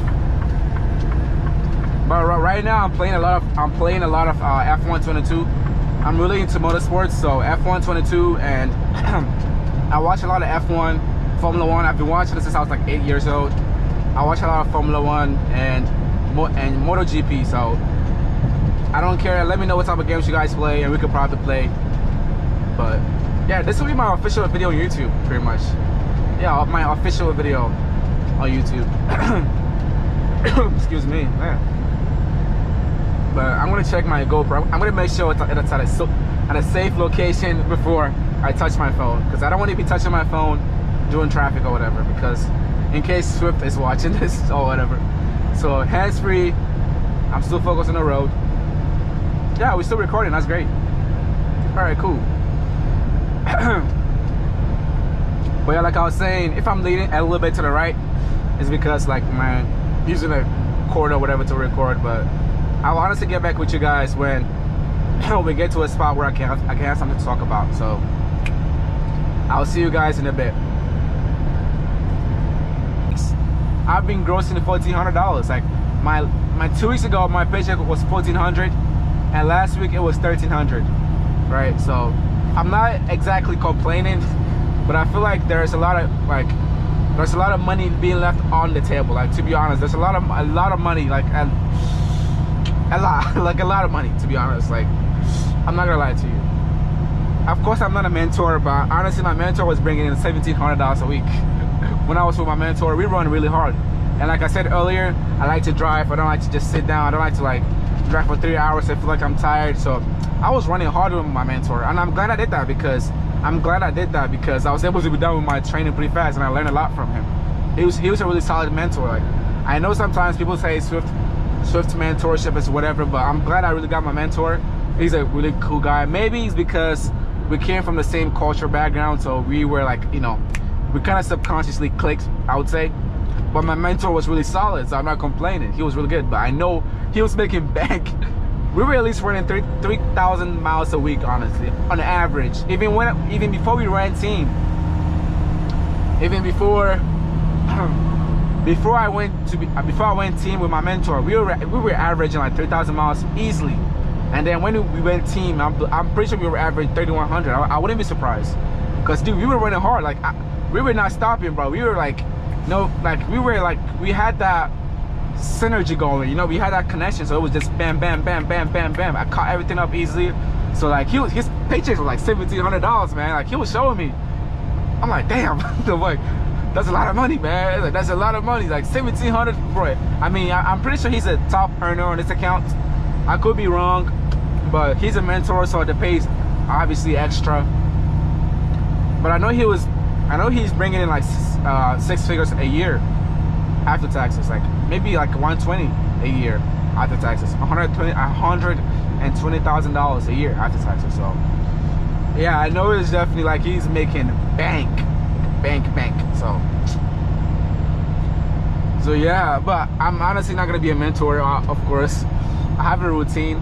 Well, hey, I can't say I won't be, you never know, but I have a routine for myself that I'm really like, it's kind of crazy to say that, because in trucking it's hard to have a routine, but I really do have a routine for myself that, you know, I follow throughout my day. So having a student will kind of, you know what I'm saying, will kind of throw things off balance or whatever, in my opinion. But yeah, but I know my mentor was making bank. Like, dude was making bank, dude. And it's that saying that, it goes without saying that don't judge a book by its cover, because when you see the guy, you will never think he makes like 120,000, 130K, 130K a year. Man, I can't speak today, but when you see him, you will never think he makes that much amount of money. But then you'll be surprised. So it's pretty much the whole saying, don't judge a book by its cover. I wouldn't say when I saw him, I didn't think he made that much money, but I thought, my subconscious guess was maybe 80K. He's a mentor, so he's making money. But he was like, yo, I'm making like, yeah, $125,000 a year, bro. I didn't believe him until he started showing me his paycheck every week, and he was bringing in like 10K, maybe 9 to 10K a month, easily. I'm like, God damn. That was my reaction. I'm like, sheesh. But yeah, that was a lot of money, man. I was just, I'm still kind of, it catches me off guard whenever that thought comes in my head. When I saw his paychecks, man. And the fuel bonus was hidden too, man. And it's also, I just remembered, one thing I don't understand by Swift is that, well, on this account, for dedicated accounts, I don't know if it goes for every dedicated account, but for Swift right now, or this account that I'm on, excuse me, but this account that I'm on, for new drivers, you don't get a fuel bonus for your first 6 months, I believe. Or you don't get a bonus for your first 8,000 miles, I believe. But until you hit 8,000 miles, you don't get a fuel bonus. So you'll be driving thinking you're having good miles per gallon or whatever. Nope, you're not getting a fuel bonus.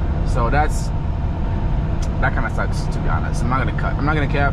OTR driver, I'm not sure how OTR drivers work, but I think OTR drivers get their fuel bonus the second they start driving. Correct me if I'm wrong in the comments.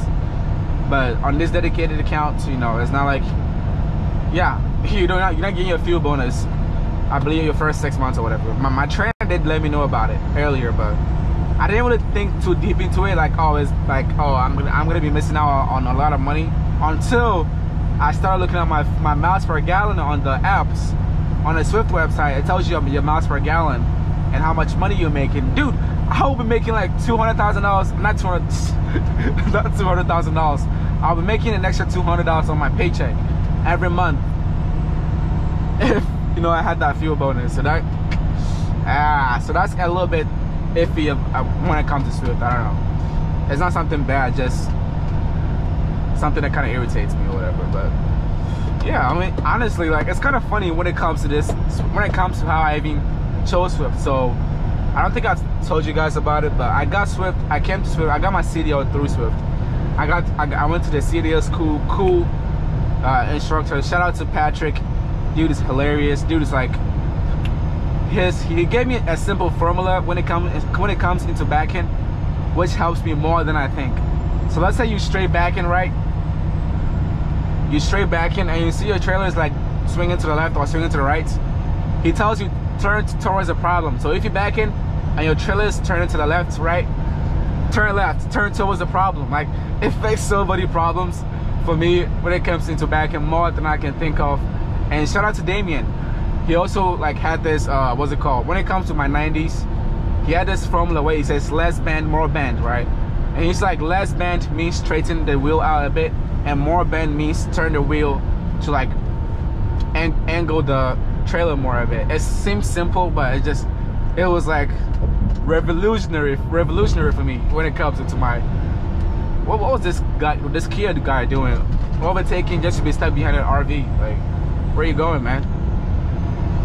But it was revolutionary for me when it came to myself. So honestly, my experience at Swift Academy was solid. Like, I made some really solid friends, man. Like, it's weird. I saw it on the internet that whenever you go to a CDO school, you make some good friends, some good solid friends, man.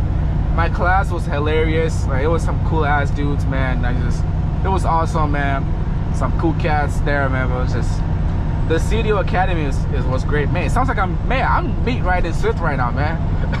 I'm really meat riding Swift. I should be getting paid for this. Like, but honestly, like, to be honest, from the bottom of my heart, the CDO school was pretty solid. Like, I learned a lot from the instructors. The guys in my class were cool. Of course, hotels is provided. I'm not a recruiter. I'm not gonna tell you all about that. But if you want to know, let me know in the comments, and I'll answer like pretty quickly. I'm gonna be reading all the comments. So if you want to know how the whole academy process works and the upgrading process works, let me know, and I'll make a video about it.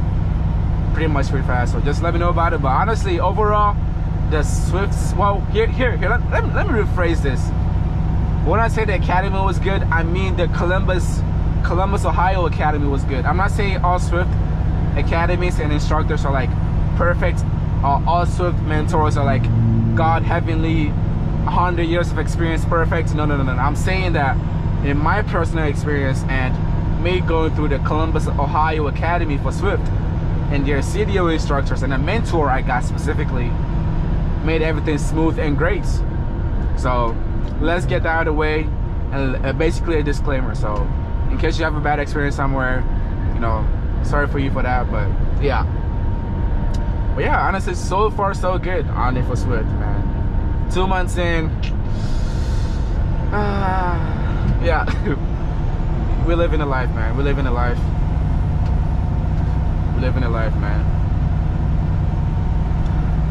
What does that smell? It smells like hand sanitizer or something in my sleepers. That's what it smells like. Like, what is this guy doing, man? Look at all this real estate in front of you, and you decide to cut in front of me. It makes no sense. But also let me know if I'm talking really fast. I have a tendency of really talking fast. I try to like maintain and like level out myself sometimes, but I talk really fast. It's just, I don't know why. And I have lisp going on right now.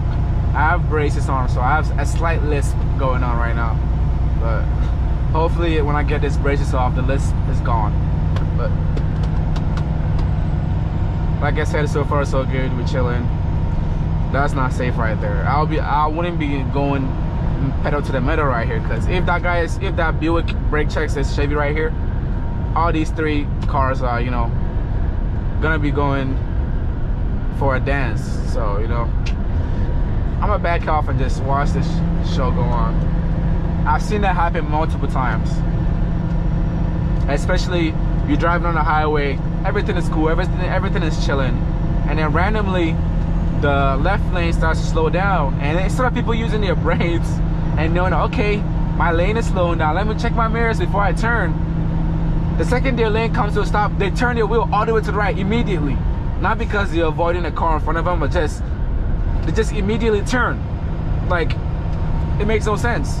So if you're a trucker if you're a truck driver and your truck is fully loaded at 80,000 pounds, and let's say this Ford immediately steps on your brake and cuts in front of you, it's not gonna be a fun day, you know what I'm saying? So it's just, I don't know, random rants. Luckily, I haven't been in that experience before. I've seen it happen online, so pretty much just learning from watching others and stuff. But yeah, that RV exited, and the truck is kind of, I can feel the wind resistance right now. That RV in front of us about 2-3 miles back was making our life easier, but now I can feel the wind blowing us around. So let's see how far this car. Okay, he's going 75 miles an hour. I don't have to, but it snowed here, so the pavement is dirty. But when I was driving here during the fall, it was so peaceful. It was just, the truck pretty much coasted all the way through that zone. It was about a 10-mile zone. The truck pretty much coasted all the way. It was just coasting. All right, let me increase my following distance, because yep, this guy's gonna go there, and it's not. Yep, let me slow down.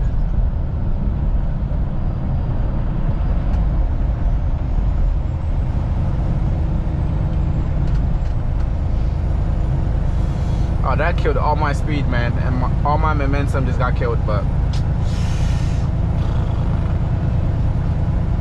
like I was saying, it's a 10-mile zone. I mean, it's not a 10 miles, it's a 60-mile-per-hour zone, but it's 10 miles long, and my truck pretty much coasted all the way. It has a slight downgrade towards it, so I was coasting like 60 miles per hour, just peaceful, man. Also, it's getting dark outside, so you guys might not, the camera might not be able to pick up as much light as it would during the day. So, apologies for that.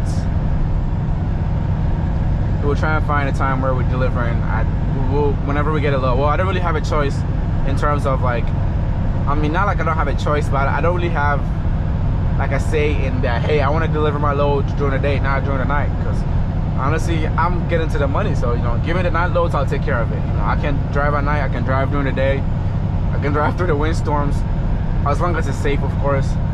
So there has been moments where I've driven at night for like 2-3 days in a row, and it took my body a while to adjust. I'm not gonna lie to you.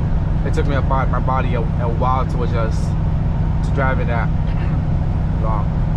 That's a strobe light for the, I don't know if you guys can see it, but that's a strobe light for the electric poles. I believe that means it's snowing really hard, or it's, what's it called, it's some anticipation for the snow, because if it snows, it might cover it and they want low flying planes or helicopters to see it, I believe.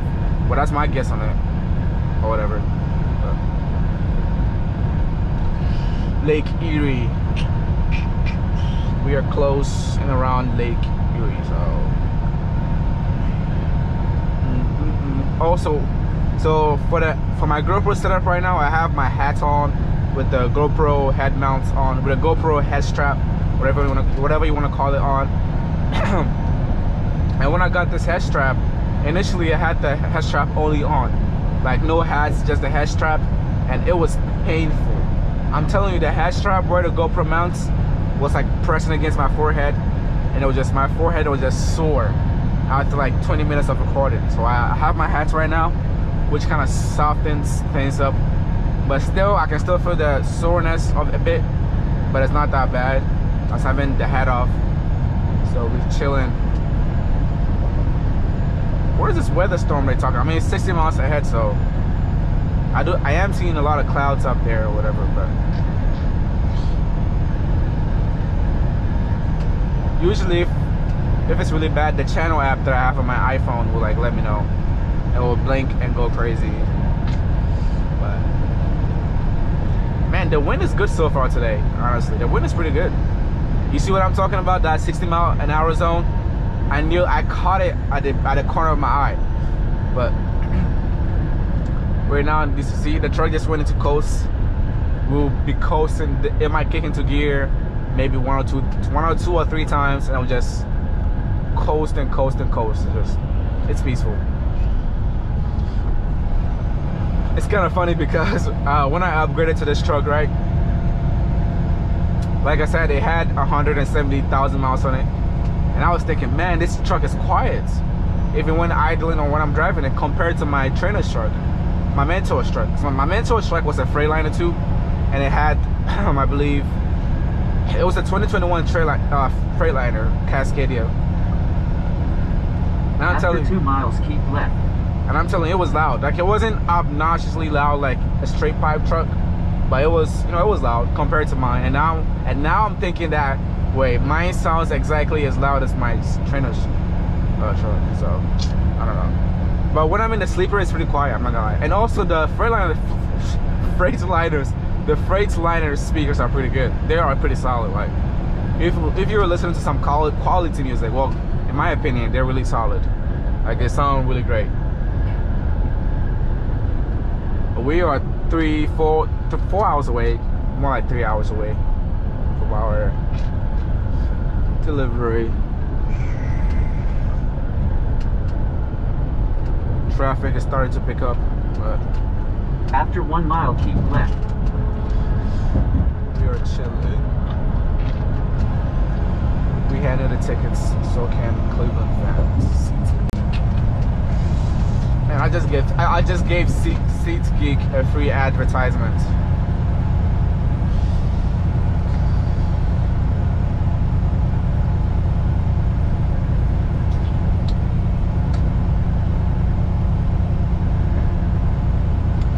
It's kind of funny how when I was during my CDL training and I was driving the CDL truck, sometimes you get to a part of the road where the lanes are super tiny, and I was crazy. I was nervous. I was grabbing on the steering wheel like crazy hard. But now in those same lanes, even smaller nowadays, I'm just cruising. You know, just after a quarter of a mile, keep left towards Interstate 271 North, Erie. Also, the reason why I'm saying the wind is pretty good today is that I'm not micro correcting a lot.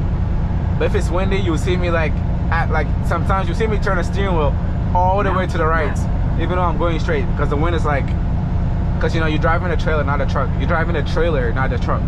So it's just after the wind is 2.5 miles, keep left. Let's let this get over with. But the wind is blowing you around, and it's not fun, especially if you're empty. It's not fun at all.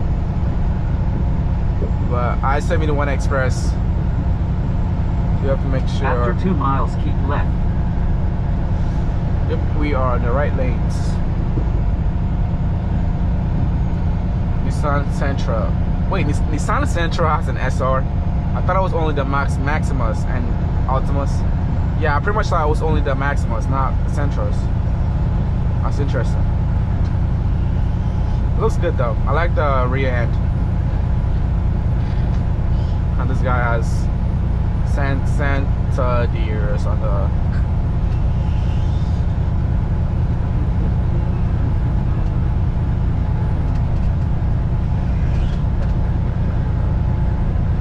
Santa deers on there.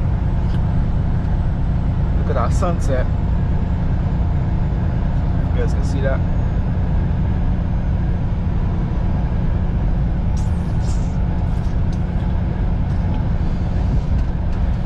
Yeah. After 1 mile, keep left. Definitely because of snow. Because I'm not. Yeah, I've driven here at night before, and I haven't seen these lights go off that loud. I mean, the strobe lights on the light post. I'm not sure if the camera can pick it up, but there's strobe lights going on. I'm not sure. I haven't seen that before, so this is certainly new.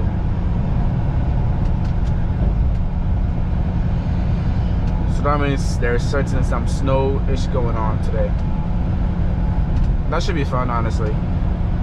If it snows really hard outside, when I'm done making a video and it's like starts snowing, I'll go outside and record a nice compilation for you guys. It should be sweet. After a quarter of the mile, keep left and continue on Interstate 271 towards Interstate 271 North, Erie POV. Yeah, I'm in the correct lane, but let's switch again to the left, because our next lane, right lane ends is coming up. Now keep So left. let's make our life easier.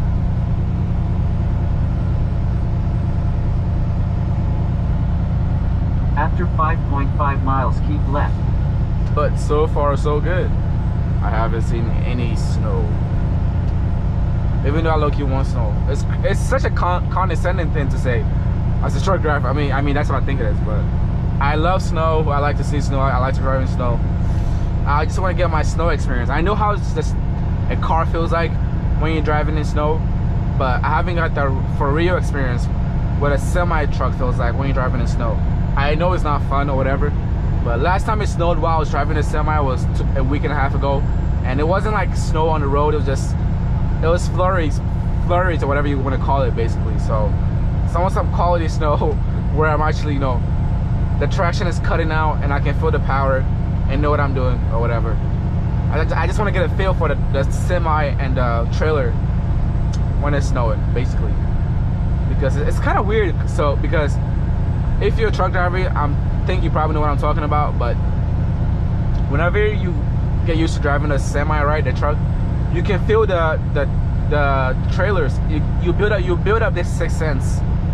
You build up this sixth sense of feeling the trailer, on feeling the trailer in your steering wheel. So right now I can feel exactly where the trailer tires are. I can like just look by just this feel. I can tell exactly where it is and what it's doing and what the trailer is doing. And that's whenever you starting out trucking, you eventually build that up and it will be a second nature for you. And when you build it up, it'll be easy. But that's, so the point is I want to get a feel for how that trailer acts in like some stuffy snow, to be exact, or whatever. Hopefully nothing crazy, but I don't mind crazy.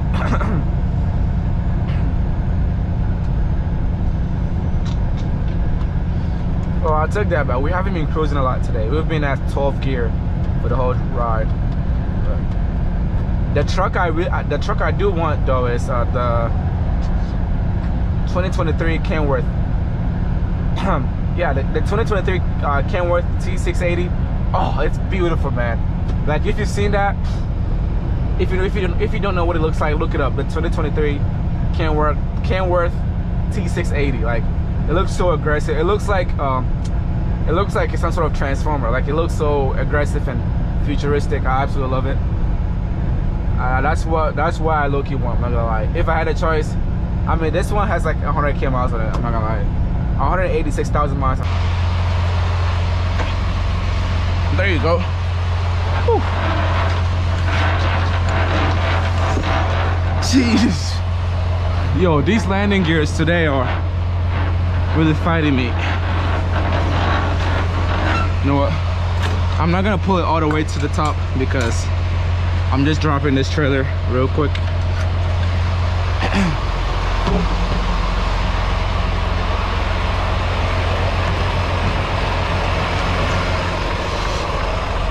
But where should we drop this trailer? Because we have to put it somewhere here so that we can put the loaded trailer where this okay, so let me catch my breath. So we're taking this empty trailer, we'll put it somewhere up here, right? So that we can put we can take the loaded trailer that we picked up and we will put the loaded trailer where we got the empty from. Jeez, I work out every day and this landing gear is making me out of breath.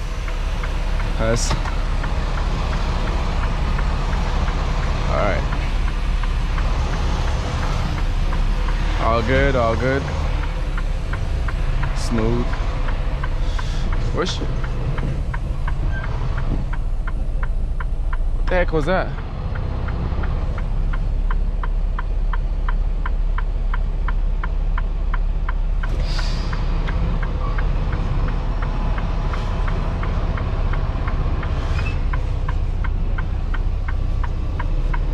Thought I heard something. But yeah, you guys saw my evidence. The trailer had no pin lock on there, so they can't come up here saying that, hey, I put a loaded trailer. Where am I gonna put this empty, man? Hold up. I'm thinking about where I'm gonna put this empty. Let's back up to give ourselves space. I'm gonna put this empty here.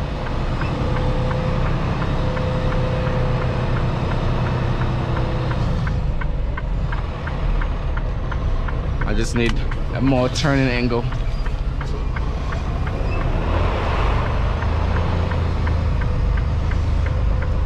Oh yeah. This is awkward.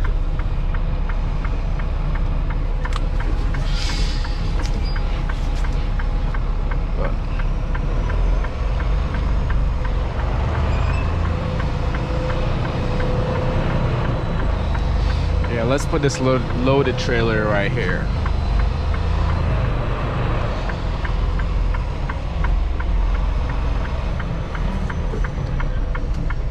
Alright, this spot works.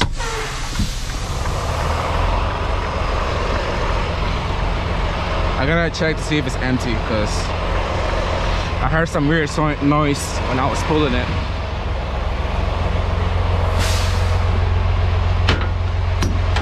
Again, I'm putting the glad hands there because I'll be hooking up to a trailer like real quick, so there's no need to put the glad hand back into its sockets. Ooh. Man, she is. Oh, it just came off. Yeah, these trailers are old, and I was just saying that Target has some new trailers. Yeah, this is gonna be, the landing gears are not being fun to me today. They're not being nice to me today.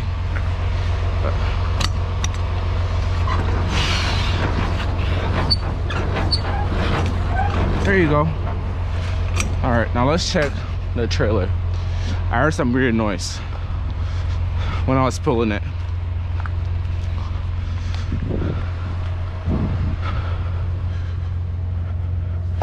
Okay, it's locked. It's empty though. Jeez. Can't see in there. But alright. I'm gonna check when I'm done swapping trailers. I don't want to check it right now. I don't want to check right now. I'll check when I'm done. Because I don't have a torch with me. It's in the truck.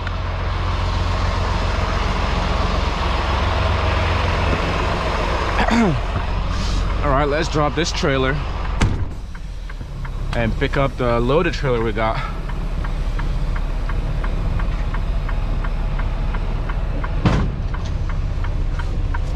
All right, now we're gonna back up all the way. Let's see if we can do this without a pull-up. Just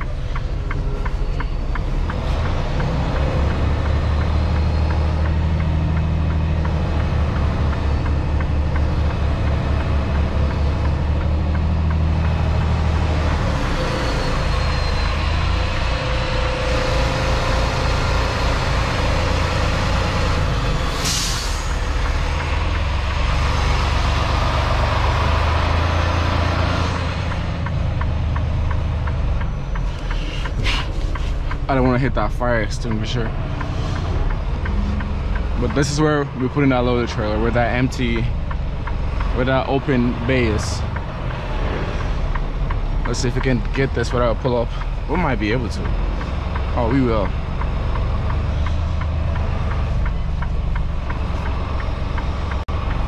Oh, nice. Oh, nice. Oh, yeah. Sweet. Now next time let's make our back ends like that exactly with the trailer. All right.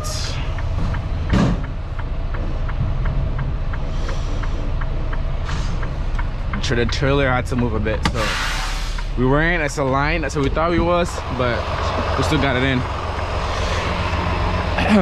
Yeah, so we're taking this trailer and putting it right there. Whew. Man, she's dirty. Sheesh.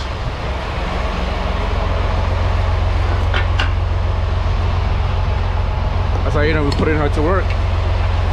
Work, work. Oh shit! Oh. sweep on that other truck, so I just wanted to give you that paperwork. All right, I appreciate it.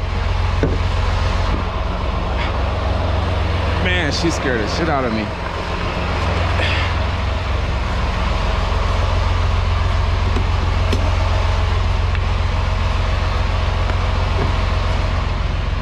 Dog, she scared the shit.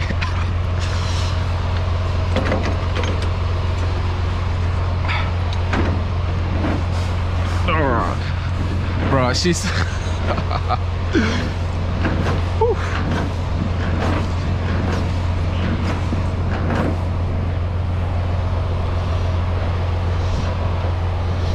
man, she scared me.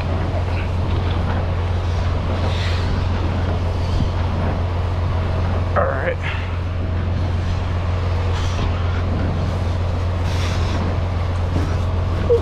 Oh, this trailer is quite something.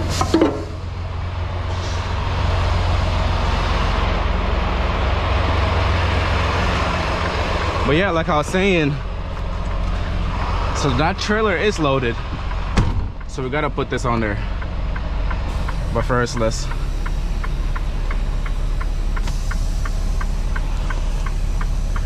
make sure this is right. All right, let's go. I was making sure my camera is straight. But I'm gonna come all the way here to the left. Cut to the right. And it's weird because I sensed when she came up on me, I sensed somebody was walking. I don't know if you could realize, but I hesitated and looked up. And then when I double checked again, she was right there. I was like, because the truck matched the sound of her walking, man. So I'm like, I got spooked once and then spooked again because the way I double checked it, that was funny. But we're in nice land, that's all I like. We're not.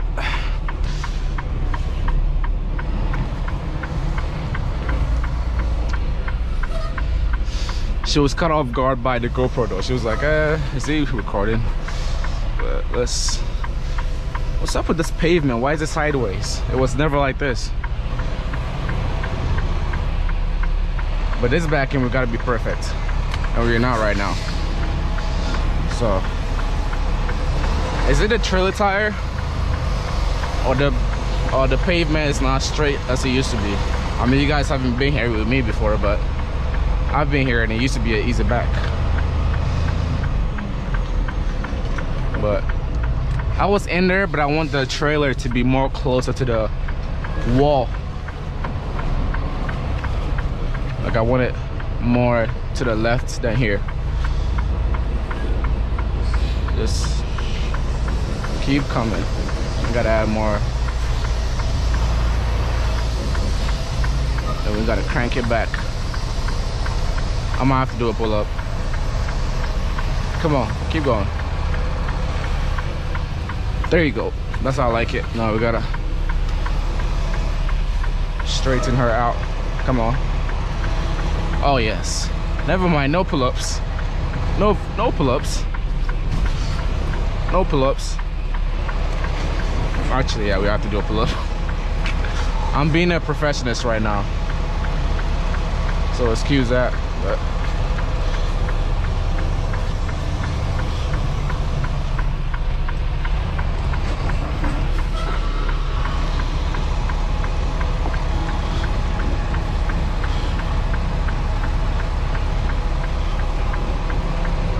it might look like it's the same way we pulled up, but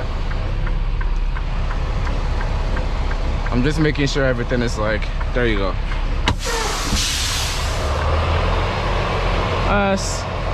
We're sideways. I don't like it. We're sideways. We're sideways. I'm sorry. I'm kind of being a perfectionist right now, even though we went in there perfectly. It's not following distance because it's already gone. I'm not gonna jinx myself, but surprisingly, the lane departure system hasn't gone off yet. Usually, like, I'm right here. I'm not sure if you can see my hood mirror on the right side, but I'm barely touching that line. it will go, it will just start going off, and it's just, sometimes while I'm switching lanes, it will go off, and it's just, it's annoying, basically. It's really, sometimes, especially when you're listening to good music, you're bumping your head, having a good time, then, and you're like, bruh. Or when you're taking a crucial turn, and you listening to your GPS talk to you or whatever, and then it goes off, and it just, and when it goes off, it cuts off everything going on. So I have my Bluetooth connected to the truck, right? So when that alarm when that lane departure alarm goes off, it cuts out every audio or mutes it to like the bottom barrel. So the only thing you're hearing is that lane departure system going off, and it's just not fun.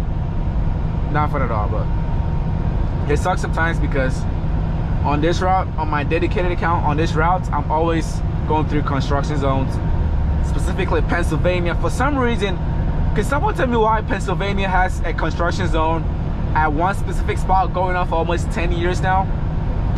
I looked on Reddit, and I looked on Reddit to see what was going on, and people were saying that exact same spot. I'll show you guys when we get there, but that construction zone has been going on for almost 10 years now, maybe 5 years. Like, what is going on?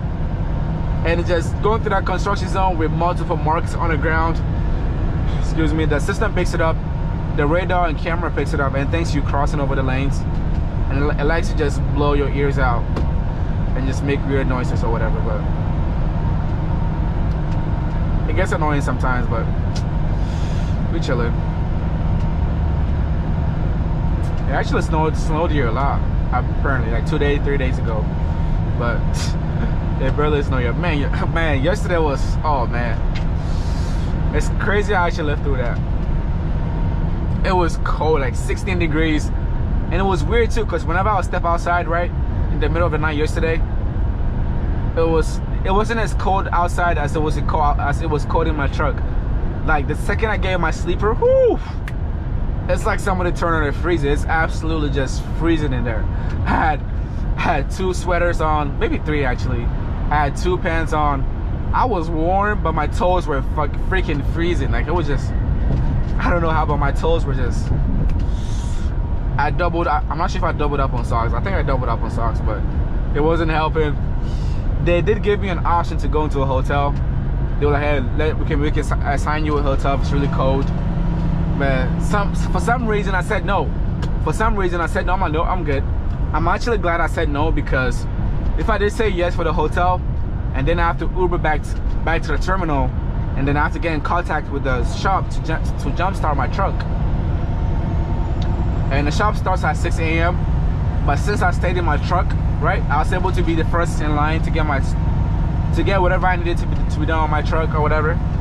Plus tomorrow I'm getting my batteries checked out, because whenever I'm on an opti idle for the truck, and if you, oh man, hold up. I can't talk sometimes, but whenever you're on opti idle, but basically what opti idle means is that the truck will be on, kinda.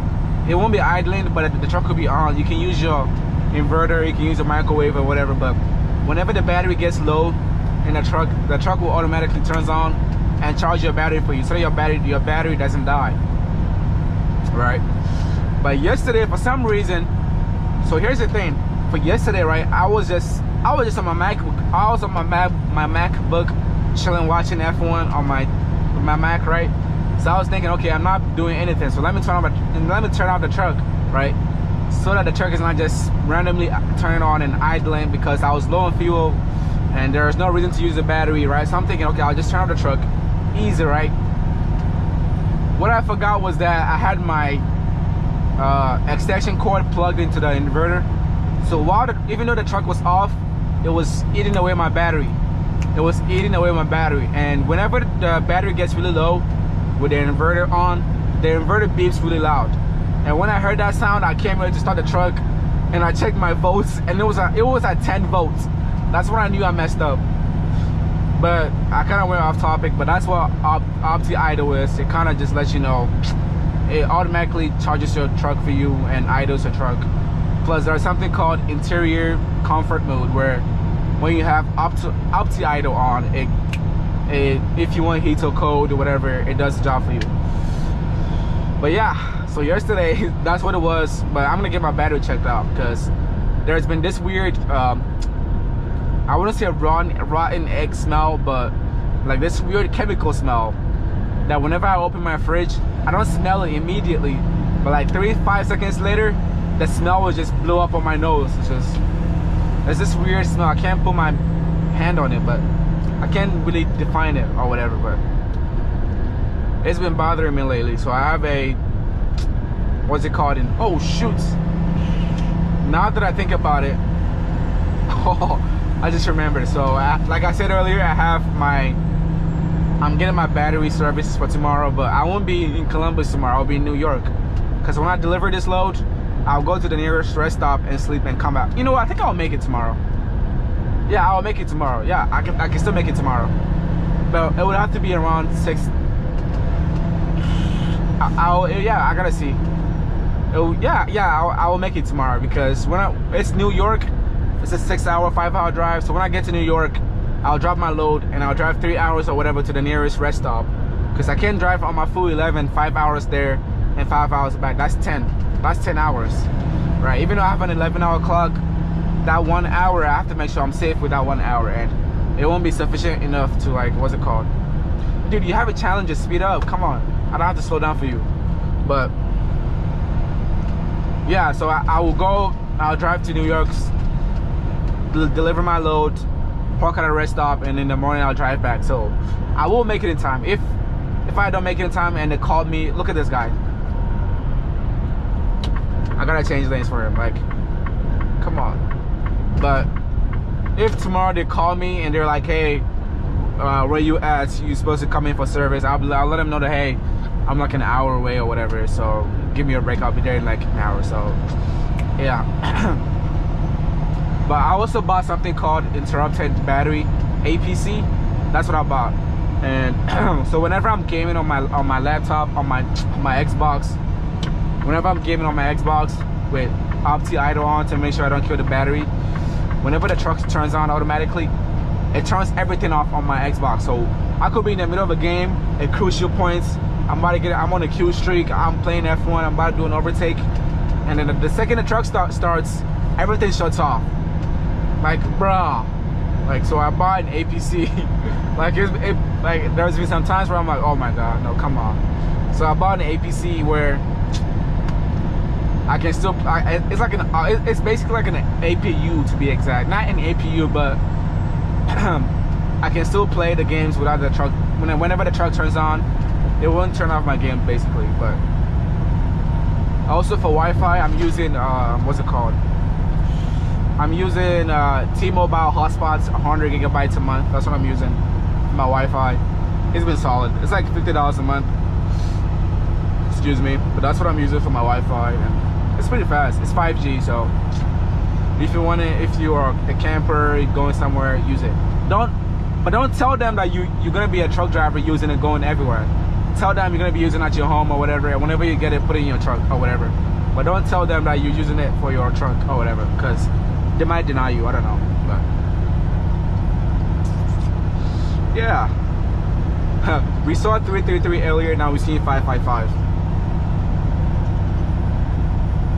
I believe that's engine numbers. But yeah, so far so good, man. But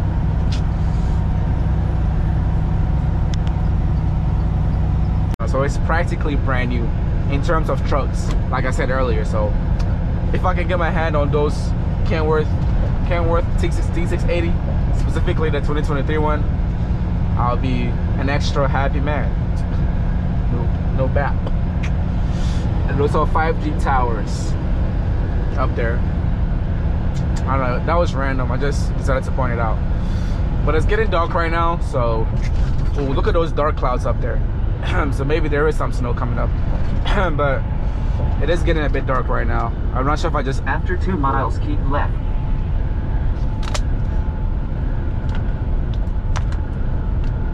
Man, my voice likes to cut out. Whenever I talk for a long, extended period of time or whatever, my voice likes to cut out on a random basis. Man, I remember my first time on this route.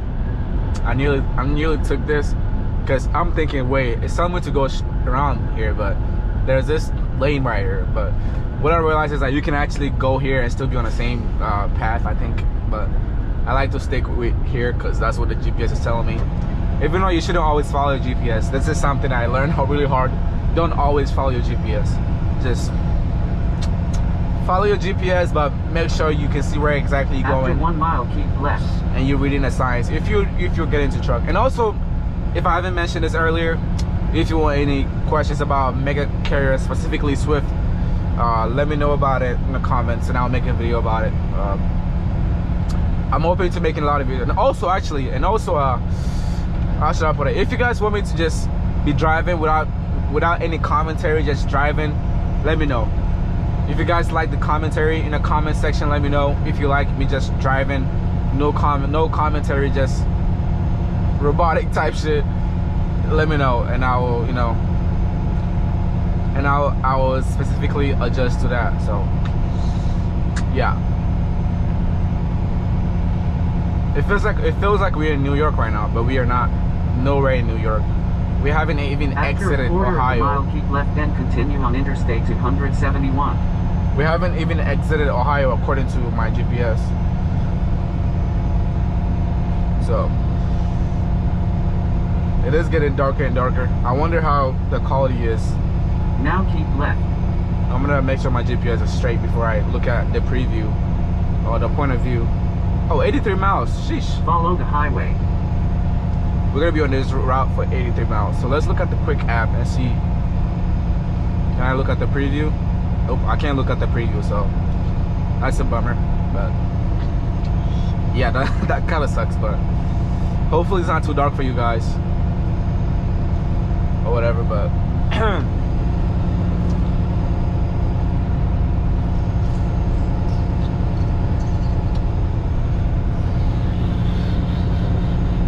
that's a nice 2 Series. Man, have you guys seen the 2023 BMW 2 Series? I honestly, look it up, the 2023. If it's wrong, I'll put it in the test. But the 2023 BMW M2 or 2 Series.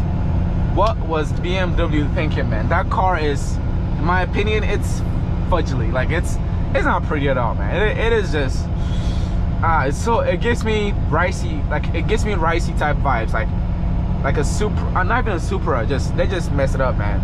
It doesn't even have that German look on it anymore. Like I'll put a picture up there if I can, but it doesn't have that German look at all. It's just not pretty at all, man. It's just, man, we really got these guys out, man. It snowed here a lot. Look at all these snows. Man, that's how you know it was. Yeah, it's getting really cold now. It's 26 degrees. Look at that. Oof. Look at those dark clouds, man. It is definitely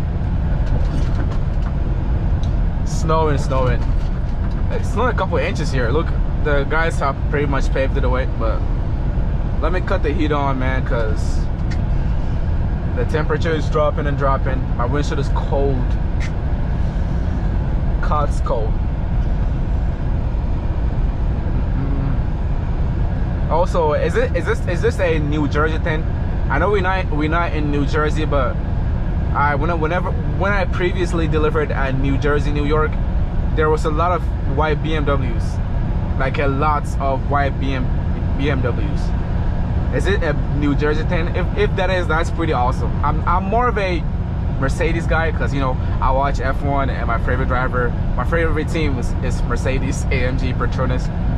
So obviously Mercedes, but it's BMW and New Jersey thing because I see a lot of Beamers, and even what's it called, in my CDO Academy back at Swift, one of the guys in my class, I think it was in the previous class, I believe, he's from Jersey and he had a white Beamer. So I was like, huh, is this also shout out to David if you watch this video, man. Shout out to him, cool dude, man. I gotta talk to him. Like last time we talked, he was what's it called, he was still with his trainer, his mentor. So, you know, after this load, I will talk to him and see how he's dealing with the winter. But man, we have to cruise here at 60 miles an hour for 80 miles. That's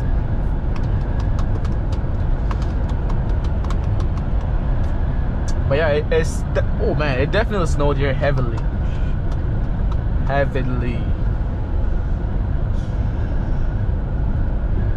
Also, this is safe. This is all hands. Ooh, look at that. I'm not sure if you guys can see it, but it snowed all the way to 10 p.m. to 9 p.m. today. So all the way to our delivery. We are in Mayfield somewhere. It's called Mayfield, but apparently it's gonna be snowing really hard. Also, Swift, if you're watching this is not distracted driving, man. This is hands-free. I just tapped that button and that was it. But apparently it's gonna be snowing. I can see all those dark clouds or whatever, so this is going to be spicy, man. You can tell how excited I am for this snow, man. It's like it's my first time seeing snow, but it's like I've been here for like, what the heck is that? But I've been in Ohio for like almost 2 decades now, so snow is not something new to me. Man, this patch of snow looked like it was levitated from back there. It tripped me out for a second, but we are going to be on this route for 80 miles. And I'm seeing a lot of snow plow trucks. I believe that's what it's called, plow trucks or whatever. So also, so for this load, right? This load was a last second thing. It wasn't like this load was planned for me, and I waited the next day to pick up this load. I thought I wasn't gonna get a load today. I was just chilling, and my planner, shout out to Glenn, he was like, hey, we got a load, can you do this for me? And of course, you know, I'm trying to run hard, so I said yes. And he told me that, hey, watch out, if it's snowing and you can't drive, shut down, be safe in Exeter or whatever. So I think somebody turned down this load. That's how I got it, because this load was supposed to be picked up 6 a.m. and I picked up this load at 2 p.m. So somebody turned down this load a while ago, and they didn't let the planner know about it. And I'm guessing the reason why this person turned down the load was because New York and it's snowing. So hey, send me the loads, man, honestly, if you're watching this. But I think that's why we got this load, because this load was not planned. Like, it was super random. It caught me off guard. I was chilling, air frying my steak, my ribeye steak, enjoying it, and then I got a call. Hey, my planner called me, and of course I'm gonna do it, man, because, you know, I mean, as long as the money is good. It's just like, honestly, if I'm doing it, if I'm delivering to, man, did you guys see that? We've seen 333, 555, now 777.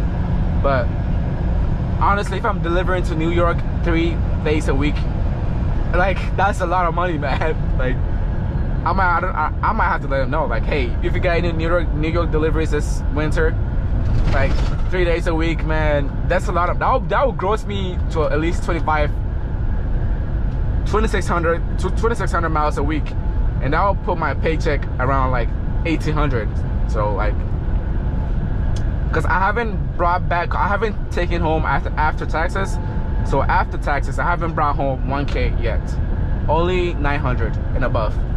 I will eventually crack that 1K eventually, but usually what I'm doing is short runs. So I'll go and deliver to like 3 hours away to somewhere in, like, you know, I don't know, somewhere in Ohio. I mean, the short runs are good, because if you're doing back and forth short runs, the money stacks up pretty fast. So like, I don't mind the short runs if I can do this like 5-hour drive back and forth. Woo! Money. You know what I'm saying? Yeah, the snow is, all right, let me pay attention more now, because temperatures are dropping and it's getting like dark clouds right now. So this is gonna be fun. This is gonna be fun, man. I don't know why I'm so excited for this. It's kind of twisted how excited I am to be driving into a snowstorm. That's weird. Like, being excited to drive into snowstorm. That's pretty interesting, man. Oh my days. But also, Target has been buying some nice trailers lately. Like, they've been bringing in some nice 2022 trailers. But obviously, this trailer is 2018, 2017, 2015 probably. But the last couple trailers that I've pulled are like brand new. So it's been nice. Cause that trailer barely, oh, that road is closed.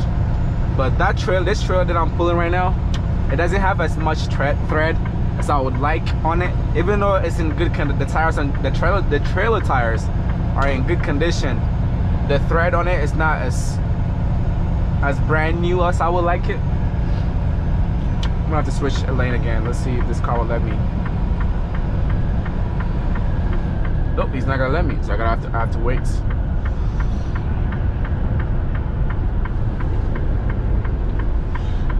Double checking my mirrors, because you know, reckless drivers nowadays, people lose their minds on how to drive when it snows or rain.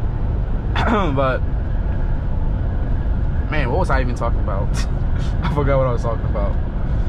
But I'm being a perfectionist right now, because I don't know why, but when I was with my mentor, this is all we did. Like, this is all the backing we could do on this account. Not like it was a bad thing, but we just overused this as like practice.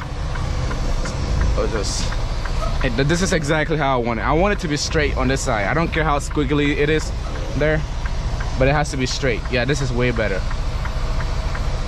I want it to be just exactly straight.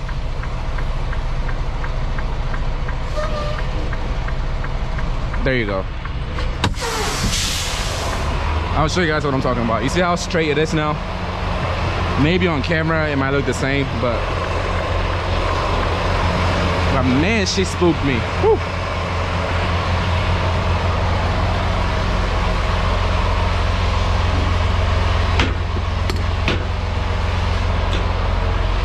And then we're gonna put the red pin lock on there.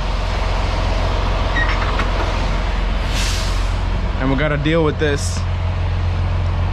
See, that's how you know it was perfect. It was right on the money with the old trailer. I mean, they have all the same length, but you get my drift. Oh man, this landing gear, it's like doing an ancient dance. Where I'm moving, it's like I'm rolling a boat. Pull. Alright, let me get my gloves right. Alright.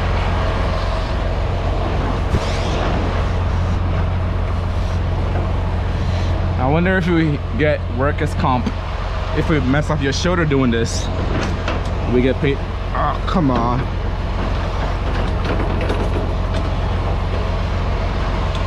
Jeez. I've messed with some easy ass trailers, and I've also messed with some crazy hard pain in the, you know, trailers.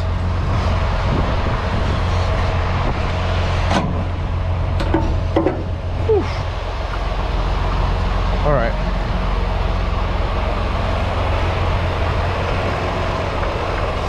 The wind is trying to close my door for me, but now we gotta pull up and I'll put the red pin lock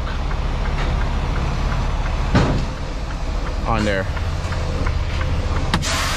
Super easy, nice. Just like that.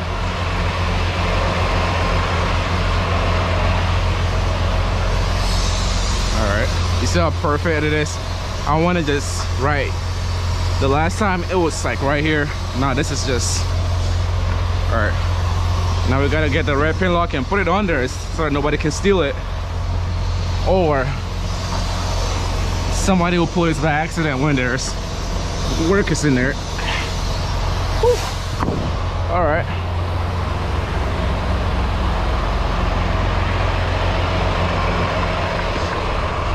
That's pretty much it. But now we're not done, because we gotta put a seal on the trailer up here.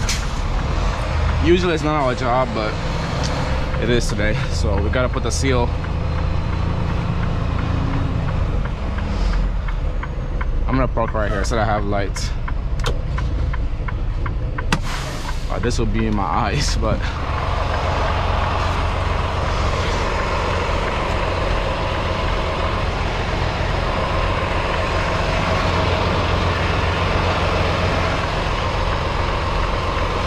all I need is this boy right here with the seal. You know, now that I think about it, what the heck?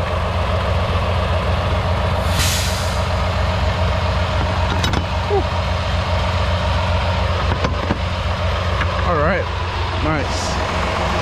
that was easy.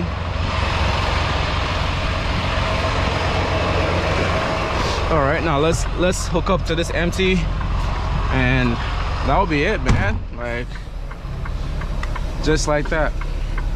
Drop and hook, drop and hook. Usually my days are faster than this. Luckily today I got a load to New York, so it was a bit quicker. Okay, usually I'm doing like a 3-hour load, 2-hour load, but today 5 hours, so it's perfect for the video. Hopefully the lights that I got in here was enough not to make it look like you guys were just watching the dark or whatever. But man, that girl was funny. The way she walked up on me, I mean, not to her fault, but just I literally sensed that somebody was coming. Like, I looked up and nobody was there. But then I looked down again, I looked up again, I saw her, then I looked down again, and then I looked back and I double checked again, and that's when it spooked me. But jeez, that was weird. That was weird. She's not supposed to be that loud.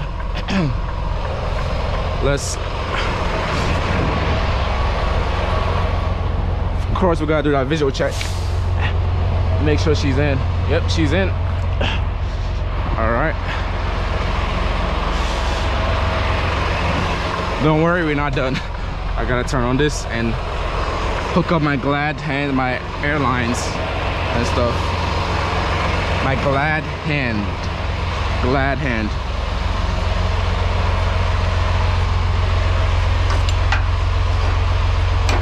Glad hand. Whew. Always gotta make sure these are not tangled up. You know what I'm saying? I gotta make sure my lights are working and stuff. Whoa, what the heck? Please be easy this time. Nope, it's not easy. Oh. Yep, let's roll our boat again.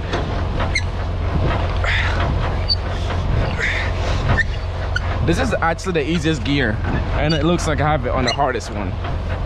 But this time around, I'm gonna pull it all the way down because, I mean all the way up, because now I'm driving.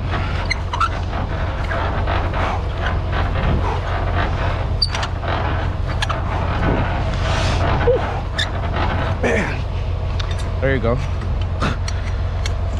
Came off again. That's so ghetto. What the? Jeez, they're already unloading it. That was fast.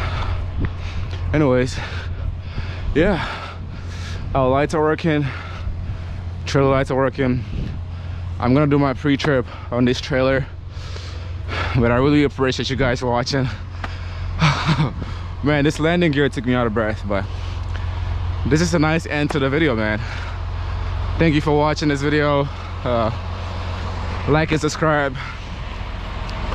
I'll be uploading consistently from now going, but thanks for watching. Stay blessed, and I'll see you next time, man. Peace.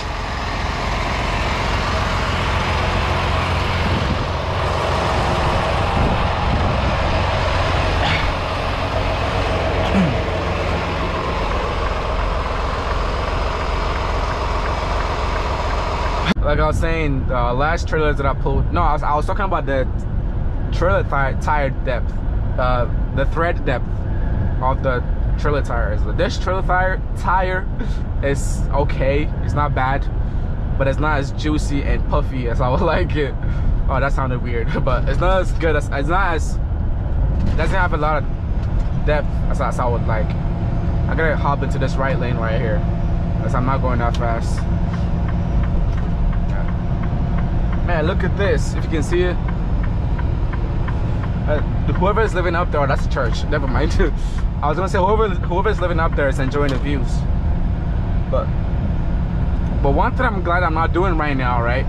One thing I'm glad I'm not doing is I'm not with my mentor, because when I was with my mentor, we delivered in Harrisburg, Pennsylvania, and to deliver to Harrisburg, Pennsylvania, you have to drive through mountains. Like, I'm talking about mountains, like steep grades, steep downgrades, steep upgrades. So imagine that during this winter, it would not be fun. Whoever is with my mentor right now, shout out to you, man. You'll probably get some good driving experience in the winter, but I'm glad that ain't me, because I was getting tired of it, I'm not gonna lie.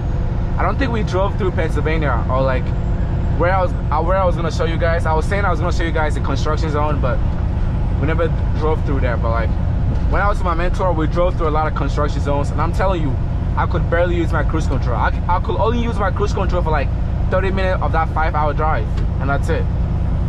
Not because I wasn't allowed to or whatever, but it was so much twisty turn, construction, upgrade, downgrade, that, you know, I couldn't use the cruise control. Plus, I can't drive. Plus, you know, you can't drive with cruise control in the rain. And I do that in my personal vehicle too. Like, don't drive with cruise control in the rain, because when your car hydroplanes and you have cruise control on, the wheels are gonna keep spinning. Because if you don't know, if your car hydroplanes while it's raining and you're driving, don't step on the brake. Just take your foot off and just control the vehicle. If your vehicle is sliding to the right, turn to the left, basically. Don't touch the brakes, because the second you touch the brakes, yep, Mother Nature takes control of the wheels, basically. So if you know that, you know. If you don't, you don't. But oh, I thought somebody got stuck in there. Unless they did. There was some random trailer left up there, but well, maybe I'm not seeing the constructions because there was a winter storm coming. That might be the reason. But it kind of sucks that we're driving into the winter storm and it's what's it called? It's getting dark outside, so you guys can't really see a lot. I can see a lot, but the camera won't be able to pick up a lot, sadly. But yeah, you know what? I'll get back with you guys when we are actually somewhere where it's actually snowing, because we've been driving mindlessly without anything.